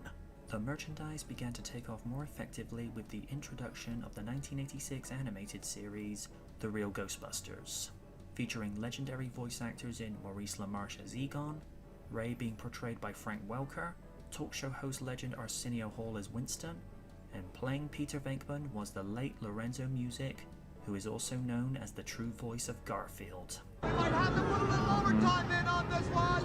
A sequel followed in 1989 that, while it was still a hit, was not as well received with some wasn't critics good, and but fans still and was watchable. denoted for being more family friendly and It's repeating elements from the definitely a previous lot movie. better than what we got The much original later. was definitively much darker compared to the latter, with Slimer used in parts to appeal to That's kids that before- were fans of the after animated this, series.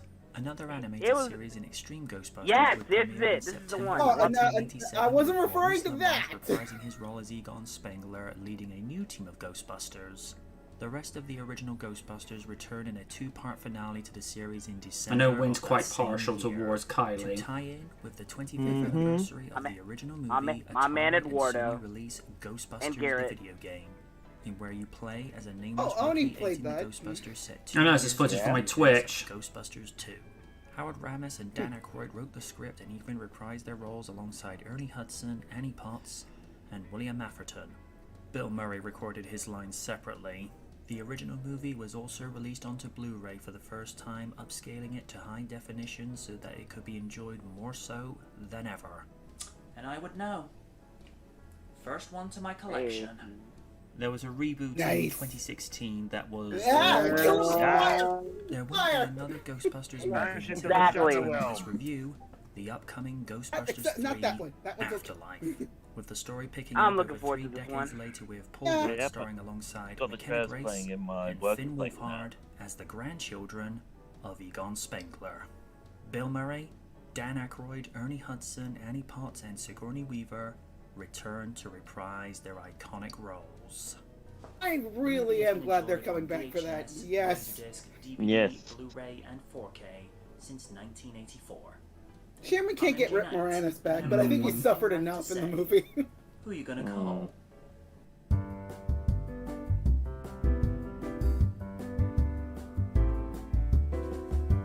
And scary in tone. That one. And also, why so scarious? I am the Joker. So why so serious? Ask why so scarious. Hey Lydia, why so scarious? Now I'll be like, no, no. My fellow Tokusatsu fans, why so scarious? He's gonna be like, oh, dude, I ain't saying that. No way. You decide. You decide. 1 and 3. We'll decide later in post credits. Future me, you might want to go with number 1. Future version. Yeah, sure, why not? These days that would be heavily frowned upon as that's a big no. No. And No. Megatron, No, none of that. What if my brother random ever sees us like, oh please you amateur, that's not how David Cage does it. The movie has been enjoyed on No. VHS. No. Okay. Weird. And Brian would put it, no.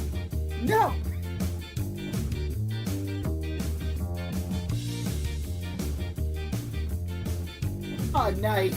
That's my favorite Ghostbuster. Yeah.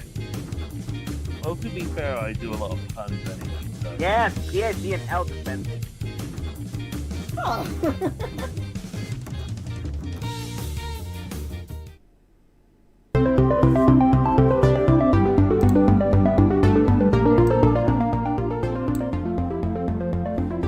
Very nice.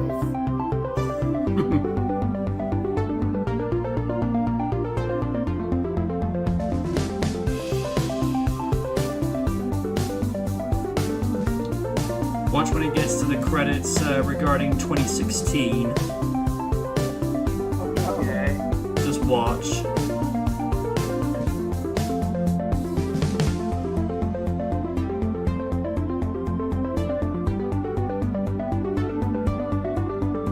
Quotations, Ghostbusters. I don't give a fuck.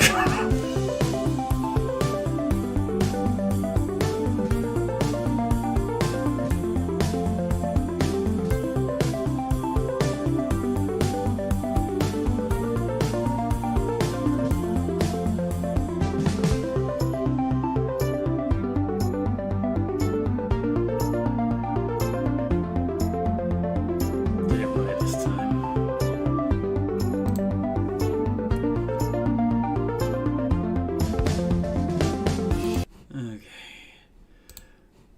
Okay. Let's see. What are the comments saying?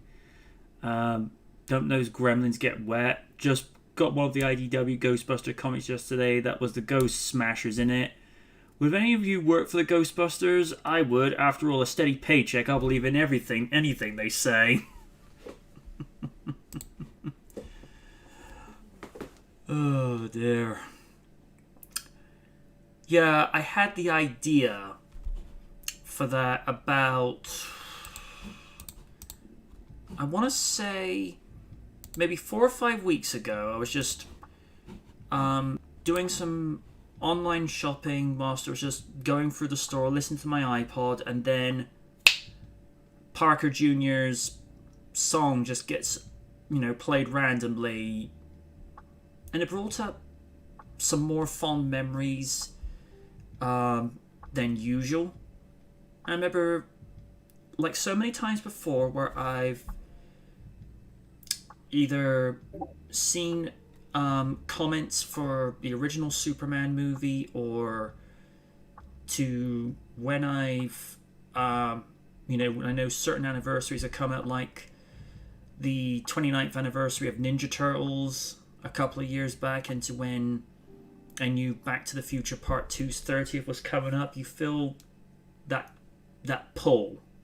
It's like there's an idea forming, and I remember thinking, you've reviewed Ghostbusters before, but it wasn't given the Jurassic Park treatment, in the sense of really push the quality this time. And the After Dark version of that is on there from, I think I did that in 2014. It's okay, but I had a little bit more fun making this one compared to the former, because I don't know. I just feel like in the last year or so, I just say exactly how I feel, and don't try to stick to such a rigid script because I tend to do what Trevor Howard said with the first Iron Man movie. The script is just the skeleton, and what Favreau allows the cast to do is just play around with the script a little bit, see if they can do variations or ad-lib certain things. So sometimes I'll take certain lines of dialogue but try to say it differently and see what flows off the tongue easier. And as like I say, it's a subject nobody wants to talk about with Venkman, but the shit he pulled in that first movie, no! That would not happen today! Yeah, listen, I love watching the first one. I'm just saying, I love Venkman, but oh man, I do not condone the shit he be doing. I mean, you could get away with it in the 80s with this idea of university professors, tutors, like flirting with students, whereas now it's like, ooh, no, that's a big no. Or it's like I say with when he goes into her apartment, it's like, oh, nothing ever happened in there. What a crime. It's just like when you're a kid watching it, okay. When you're like mid-teen to older, oh. And I don't know what it was. I had an image in my head of what to fill in after that. I remember thinking the clip dropping in Transformers. And I thought, yeah, that's a good way to sell the symbolism of that. Because, when the Decepticons were attacking the Hoover Dam, everyone was like, well, shit.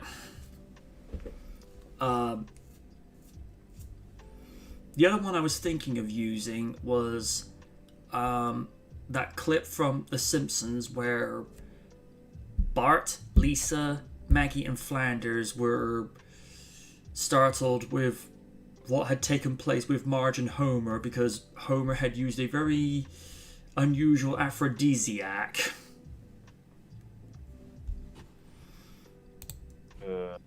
Yeah, remember when Burns was trying to get himself set up with this redhead that he had eyes for, and he was taking like this sort of serum that was developed from an animal that went extinct about 300 to 400 years prior. Homer goes and takes it, literally rushes home, takes Marge up in his arms, and all you hear is, "Oh, Homer, that was wonderful." Wait.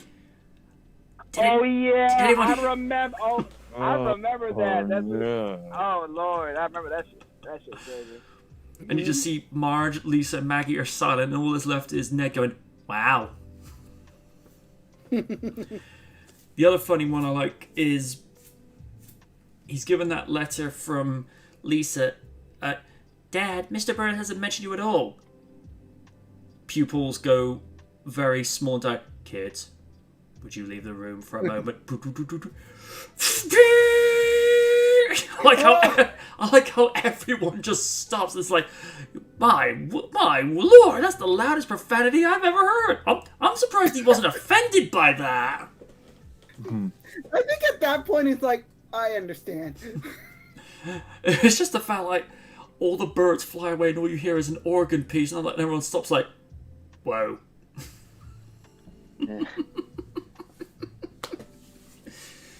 Oh god. Do the usuals, Steve. Your thoughts? Oh, okay. Sorry. Your thoughts on Ghostbusters nearly 40 years later, and how does this review compare to others, or is that not really a fair comparison? I'd say the film holds it up today. The review was very solid. There you go. very good point that you made with Venkman's characterization. And considering the recent times over the last few years, that would definitely not fly today. No. No. Other than that, the film is the definite classic.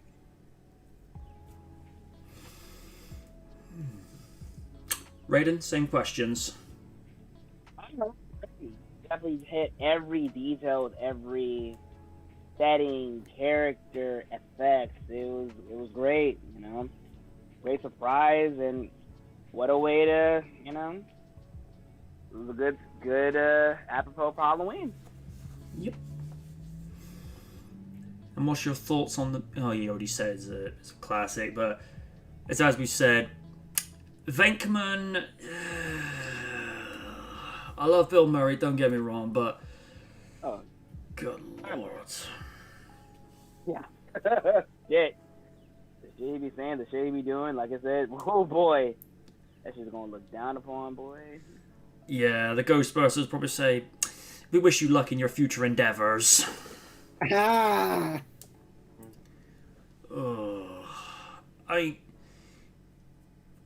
How to word this as objectively as possible. It's one thing when he's trying to hit on Dana Barrett, because I think in the story she's supposed to be mid-20s to early 30s. Because I think she was either turning 30 or just about to, or just like say in her mid-20s. But it's when he's trying that luck on with the university graduates, like, no, like, no, you can't do that today. I mean, you can. How do I word this so it doesn't get taken out of context? You can take an academic... Try that again without botching. You can take an academic interest in one of your students so that they do the very best within their studies, and that you want them to, to excel. That's one thing, because most people look at them and think, well, okay, she's your student, but you just want to see her succeed. But whereas he was trying to pull things as like discuss dinner terms over, a bottle of Chardonnay. It's like, Venkman, Rule 21, no alcohol till that age. Because no. Oh gosh. Same questions to you, Lids. I did enjoy the review, especially hearing some facts that certainly about casting wise, because I did not know that Eddie Murphy was online to play. That surprised me. I'm like, what? That surprised me. But again, it was good. It was a good review, and I do like hearing all the facts, and I do like that you gave objective opinions, especially the outdated ones about Mr. Venkman. Yeah. All in all, it was a good review. I did enjoy it, and it was very informative. I highly enjoyed it. Do you think the movie still holds up, though? Well, absolutely. Again, if I ever have kids, so I'm just definitely going to show that to them when they're a little older, when they can understand some of the jokes. Because I'm not going to a bunch of kids.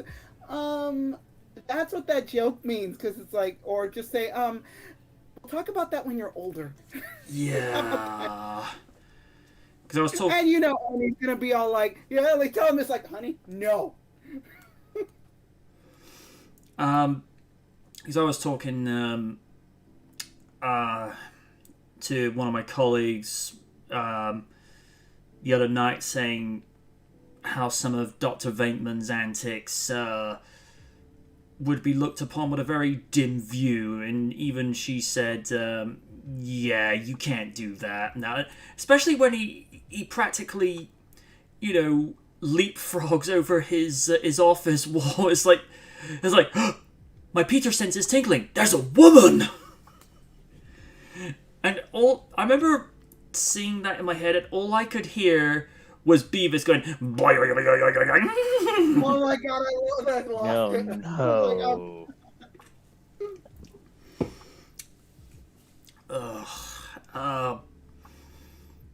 No, it's when I get given ideas for something, it's just like, don't give me that kind of power. But no, I actually had to re-record I actually had to refilm my cameras, the green screen scenes, because for whatever reason, first time round, the sound didn't pick up. Because it'll do this thing where it says the file is on the camera, but it has 0 bytes to it. So I had to reshoot it. Thankfully, because it was still reasonably fresh in my head, I could do the lines again. I could do it probably better than what I could do before. And the only reason the line of "Why so scariest" was put in there is because in the original one, I inadvertently stumbled on the Joker going like, "Why so serious? Why so so scarious?" And I thought, it's like, I know this didn't pick up in the first one, but I've got to include it as an intentional blooper, just to get that out there. And here's the thing: this one was not part of the lineup for this season, but it's one of those ideas. When I get it, it will not leave me alone. It will pester me and pester me and pester me. It'd be like Oni tugging on you. And we're gonna play the game. And we're gonna play the game. And we're gonna play the game. And it's like, "Hi, get away!" Ah, Nearworm, got it. Yeah. But yeah, it's one of those. Like I say, I'd reviewed it before, but the original compared to this, it's night and day. There may come a time where I will take a review from back in the day, and I may just upgrade it. Just do a brand new script and just look at it with fresh eyes. Because with some of them, like with Batman Returns, I just basically re-recorded the voiceovers because it's just easier with that one. That and, well, I'm not in the same surroundings as I was once before, because obviously I'm in a different postal location compared to the former, but it is what it is. The next 2 reviews will be the Beatle years. That'll be fun. I don't know what we're gonna do about end of year, only because I haven't been to the movie. I haven't been to the movies at all this year. There's been a lot of movies that come out. I definitely watched a lot of them, and I could definitely give you a little bit of a list. Like if you haven't seen it, like what I think with us, I think we'll definitely help you out a little bit. I could, if not, I could probably go with the bulk of it. Because the only one, a lot of stuff. Because the only new one that I saw on demand, because I just didn't have the time nor the money, I went and saw Fast 9 on demand, and oh good lord. That's the only watching that out. Fuck that. Yeah. My quota with the Fast movie was done. Furious 7. Yeah, and apparently Fast 10 is being split in 2. Oh god, we're pulling a Twilight. No. Oh Jesus Christ! No. Just end it. Wouldn't it be the cruelest thing if Oni loses a bet he has to watch Twilight? Yes. Oh god, that would be suffering. Oh my god. With him. With him, that's every third. Please. Make that bet happen, goddammit. I want him to suffer. With him, and that's usually every other week. That in front of him. You have to bait that in front of him. It's like, tell you what, if you give me 10 subs, I will watch Twilight. I mean, then he has to. Imagine that. I'll be there. Imagine like just going on. Imagine like just putting an ad across Facebook. Only will watch Twilight if you gift him 10 subscriptions for the next month. Nightman gives him 10 gift subs. God damn it! Oh, no! Or just to be cruel, it goes, oh, Odie, you've had, Odie, no, you didn't get 10 gift subs. Oh, that's good. You got 40. What? That means you have to download and play Jurassic World Evolution. Oh, why? Do you want the 40 subs to go away? I hate you. I know. Hey, it's not even a bad game though. No, it's a good game. Oh, again, you just with Oni, you have to twist his arm just a little bit to get him to do something. Now, Oh, really? Like when I ended up getting him 5 gift subs so he could play Lego DC Super Villains. Yeah. So When we lost the bet when he had to play Doki Doki Literature Club again. Oh yeah. The one that had me screaming. Yeah, that one. Oh god, that game was a fucking trip. It is. It's even worse for him because he screams. Oh, Screams bloody murder. oh Jesus. Well, okay, MJ, I'm gonna need your help twisting his arm multiple times so he can do that Twilight marathon. oh yeah, does he? Oh, does he Wait a know? minute. Wait a minute. Weren't there 5 Twilight movies? Yeah. Yeah, because Okay, Let me just double New check Moon, Eclipse, Freaking Dawn, 1 and 2. Okay, yeah, there's 5, I believe. Yeah. Yeah. 5 did the Harry Potter movies, treatment. eh? Five movies. The fact that I was able to name all those shows, I need therapy. Just picture you at a nice candlelit dinner with Tatiana Ali and a much younger Angela Bassett. I'm with it. And Liz gets to go out with a 25-year-old Debbie Gibson. No, I thought she'd be up for that. Never mind. Audio may be messed up again. Ah! Yep. Yeah, Discord messing up. Yeah, Discord was like acting. I'm like, damn it. Yeah. But yeah. I mean, Gremlins, leave us alone. Yeah. If he has to watch that, I have to watch that, and I hate those movies. Oh God. Hey, you do it for love. Well, I will do it for love. well, just remember, Awesome Lydia, you and MJ could watch season 1 of Keeping Up with the Kardashians again. Heck no! I'd rather not. I'd rather not. Oh Jesus. Or I could end up scouring the net trying to find pictures of Mankini Majima. Oh Jesus Christ. Goody, I'm not sleeping tomorrow morning. Well, at least it's not Gora me. Oh yeah. Don't ask MJ. You don't want to know.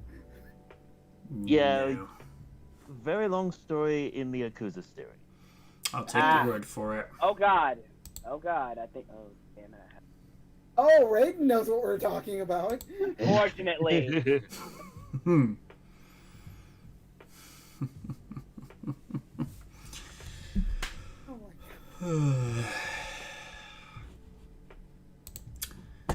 Yeah, I think that'll probably do it for this evening.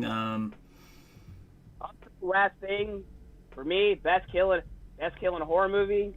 If anyone remembers Jason X when he dunked that chick in nitroglycerin and smashed her. Yeah. Oh, yeah. That was the greatest thing ever when I was like 9 or 10. Oh God. I love that movie. Definitely for me, it has to be the sleeping bag kill. Yes. Oh my God. Yes.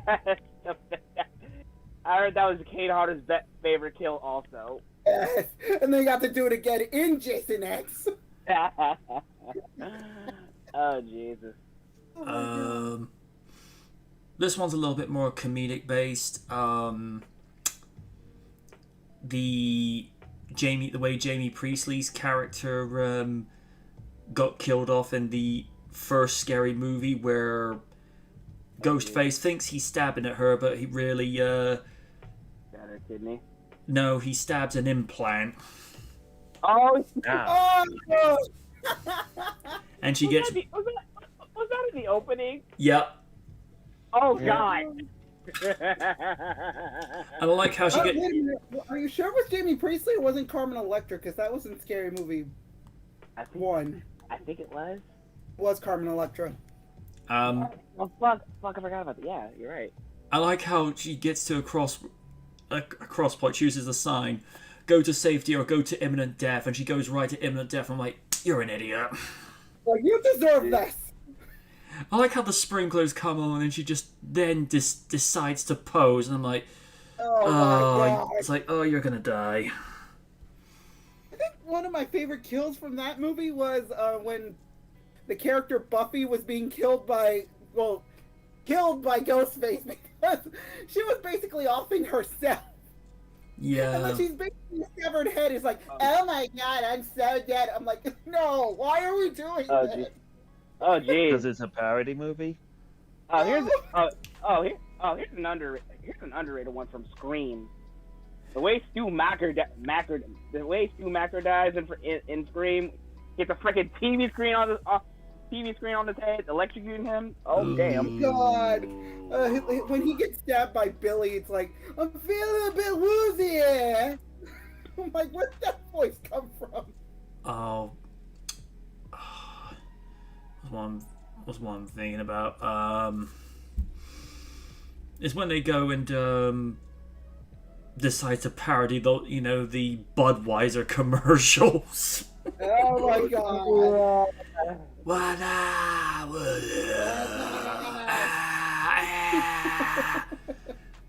So what you doing, son? Nothing. Just chilling. Killing. Oh. That's cool. Oh, good lord. See, the first two movies are the first one is the best one. Yeah, and also I do like the first Scary Movie where like the ending is basically the fan theory that everybody thinks Dewey was the killer. Second. Scream movies? Oh, most Yeah, definitely. the first Scream movie, everybody I thought love it. Dewey was an accomplice or whatnot. Nah, honestly, I mean, I've seen him do serious roles, but I feel like Dave Arquette was too pure to be the killer in that movie. Yeah, I did kind of like Dewey's character. And also, he got the girl, so it's like, Yeah. I'll take that. I feel like in the third movie they just overplotted everything. I mean, Yeah. the first two movies, especially with the twist, like you understood why they did what they did. You don't agree with it, but you know why they did what they did. Or Stu and Billy, because of Cindy's mom getting around, blah blah blah blah. Second one, Billy's mom comes in, like, hey, you killed my son, now I'm gonna kill you. You know, that basic horror movie shit. Mm-hmm. You know.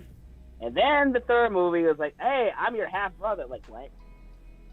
I was like, I'm sorry, I don't remember you. Wait a minute. Hell, even the fourth movie had an interesting plot.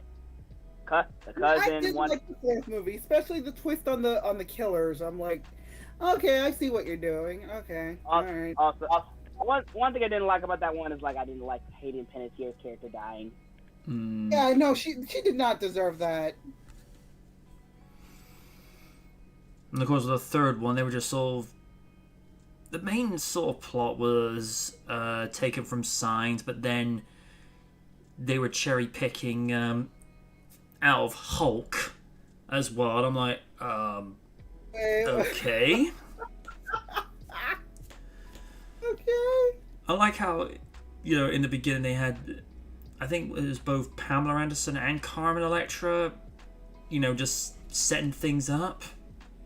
Oh, you mean Scary Movie 3? Yeah. No, yeah, I think no, that wasn't Carmen Electra. That was Jenny McCarthy, I believe. Oh yeah. Oh, you mean no, not that tape, We knew what they were talking about. Yeah. It's weird. The only reason Paris and her then boyfriend at the time made the second movie was because so many people were downloading the first one, but the second one, they actually made money out of it, and Paris and her boyfriend at the time, they actually made $9 billion. Whoa. Okay. Oh my. Yeah. Damn it, Disney. And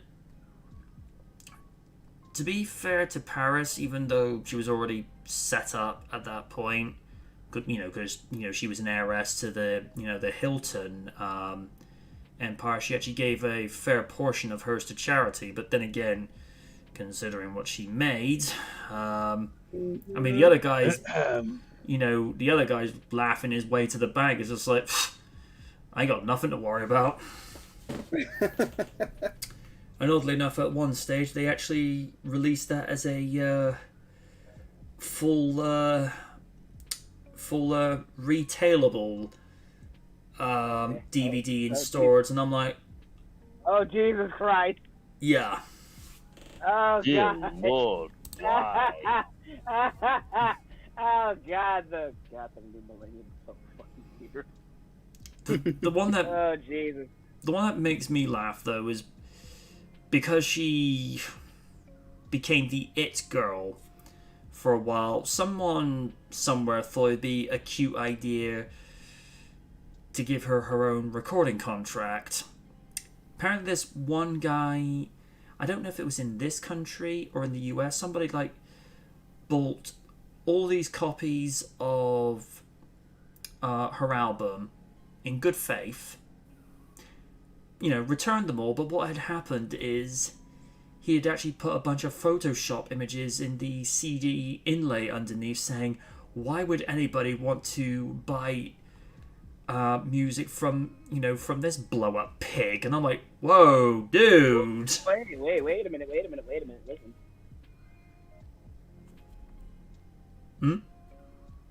Oh, no. I mean, I know what you're trying to say is like, oh, man, what are you talking about? Yeah, because somebody, went that far to actually buy that many copies of her album, and then just to put these Photoshop images and text imagery just to say, the fact that you purchased something this low standard just, fuels the depths of your ignorance. I'm like, wow. I could go one better. It's like, I just wouldn't have bought the album because, I'm sorry, I would have spent my money on something else. I hear you. Yeah. The only things I'm getting for myself on the expenditure list, because I'm having to rebuy some of my belt buckles, I won't go into reasoning here because it's not the place to. What? I've actually reacquired the Man of Steel Superman logo as a belt buckle, and I'll actually find the website address in question. They don't have like the whole shebang of stuff that I've bought from previous, but you do get a lot from them.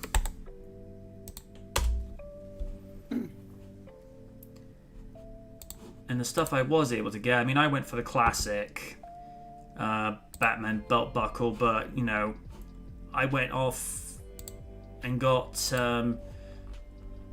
like I say, the Superman Man of Steel, and eventually I'll get and reacquire Iron Man and Ghostbusters. So I've still got my Captain America belt buckle because I've been wearing that one for some time.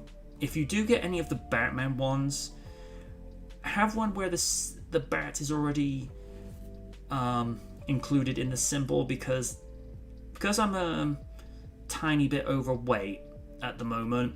You don't ever want to feel the bat ears pointing into your stomach. Yeah, it's not a nice feeling.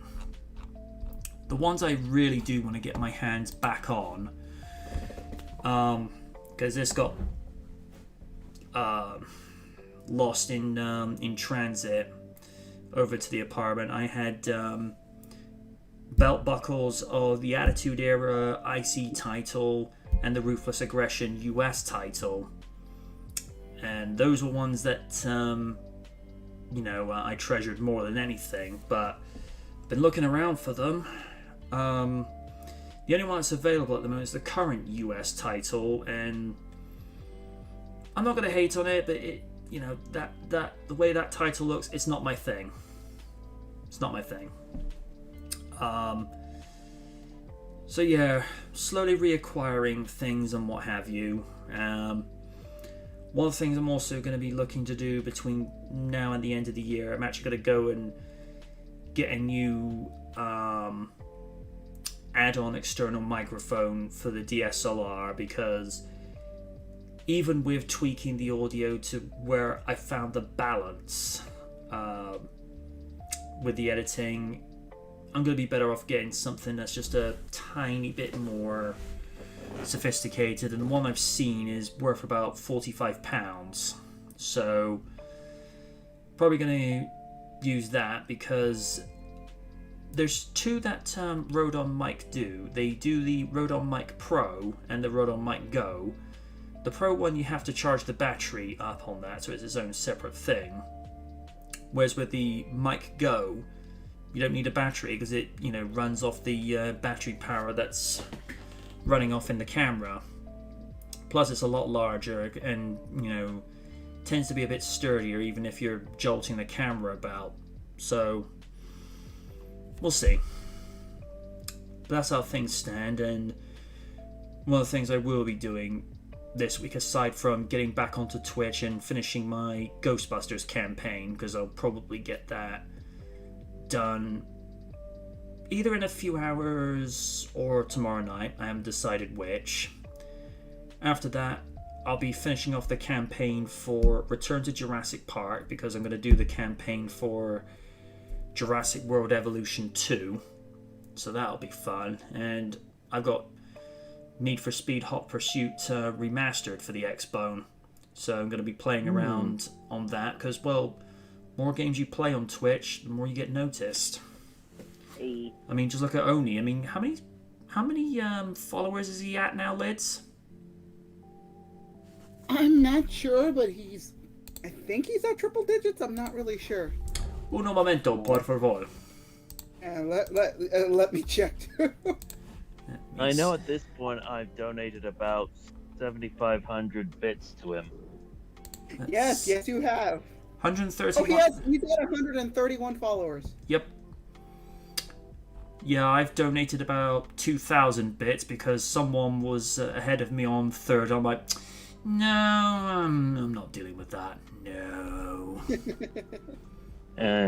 Mainly for me, it's because of the fact I keep just doing so many puns on there. You do. I'm on 17 followers at the moment, but oh.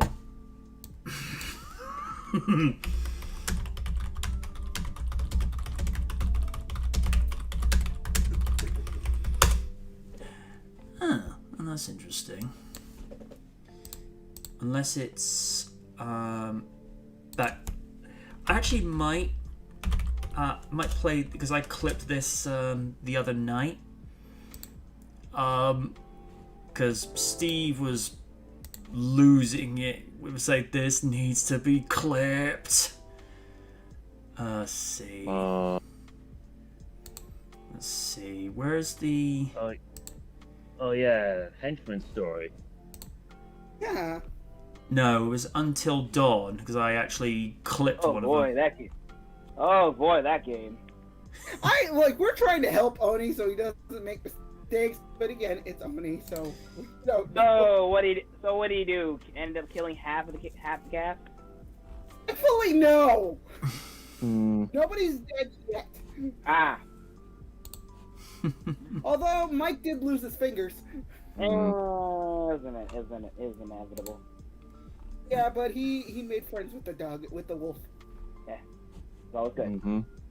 Let's just trying to see popular clips. One. Is that you posting in? Oh no. Let me see. Because it should be just a clip that I actually clipped, and it just says, Oni Rikaku wakes up with the biggest smile on his face. Oh, yeah. I know what you're talking about. Let's see. I know. Let's see. Hang on. Right. Yeah, I think for that one, we will go off the air for that because... Yeah. And, you know, and it's over the 2 hour mark yeah. anyway. Yeah. The difference is I'm not at work this evening, so there's that. Yeah. On that note, folks, thank you for joining us for the Halloween edition. It's not as spooky looking as I thought it would be, but you know what? We got to do SKL, you know, the way we had done for the last 4 years. So the 9 p.m. UK time slot is kind of like a treat whenever I'm on time off from work. You know, it's kind of that little reward now for, you know, when we're doing the 6 till 8 slot. So, you know, it is what it is. But, you know, thank you to everyone who joined in for this evening, and we'll see you again next week. I just need to double check something. Let's see. Yeah, it will be just next Sunday because, you know, I'm back at work after that. So yeah, November 7th, we're definitely back again for the 9 p.m. time slot. So hopefully I have a few more topics to go through. And yeah. Until then, folks, I've been the Knight saying good night from the night and happy Halloween. Stay safe, y'all. Check your candy, drink some water, make sure you're safe. Stay away. Enjoy. Stay away from Michael Myers. Stay away from Freddy Krueger. Stay away from Jason. Stay away from all the horror icons. Also, if someone gives you raisins, throw toilet paper at their house because. By the way, raisins. by the way, stay away from the sewers. Yeah, stay out of the sewers, even though you have a clown offering you balloons. And enjoy this All Hallows Eve. You do that way too well. Yeah, you do. And everybody come and join me, serene and angelic, cute and pleasant Oni. Get away from me, you abomination! Get away! No! Get away! Let's all sit down and watch Impact happily together, hand in hand. Raider's like, Not anymore. Like pulling out the axe. No, we're not doing this. But Kitsune, Do that again, Oni, and no more bits for you. But Kitsune, we're going to go watch a whole marathon of Keeping Up with the Kardashians, your favorite TV show. That's it. Jing. Oni, here's Playboy. Hey, what? Oh, Terry Wilson. Oh, hello. Then again, it's Tori Wilson. Are you surprised? Have a good Halloween, folks. Night, everybody. Bye. Right.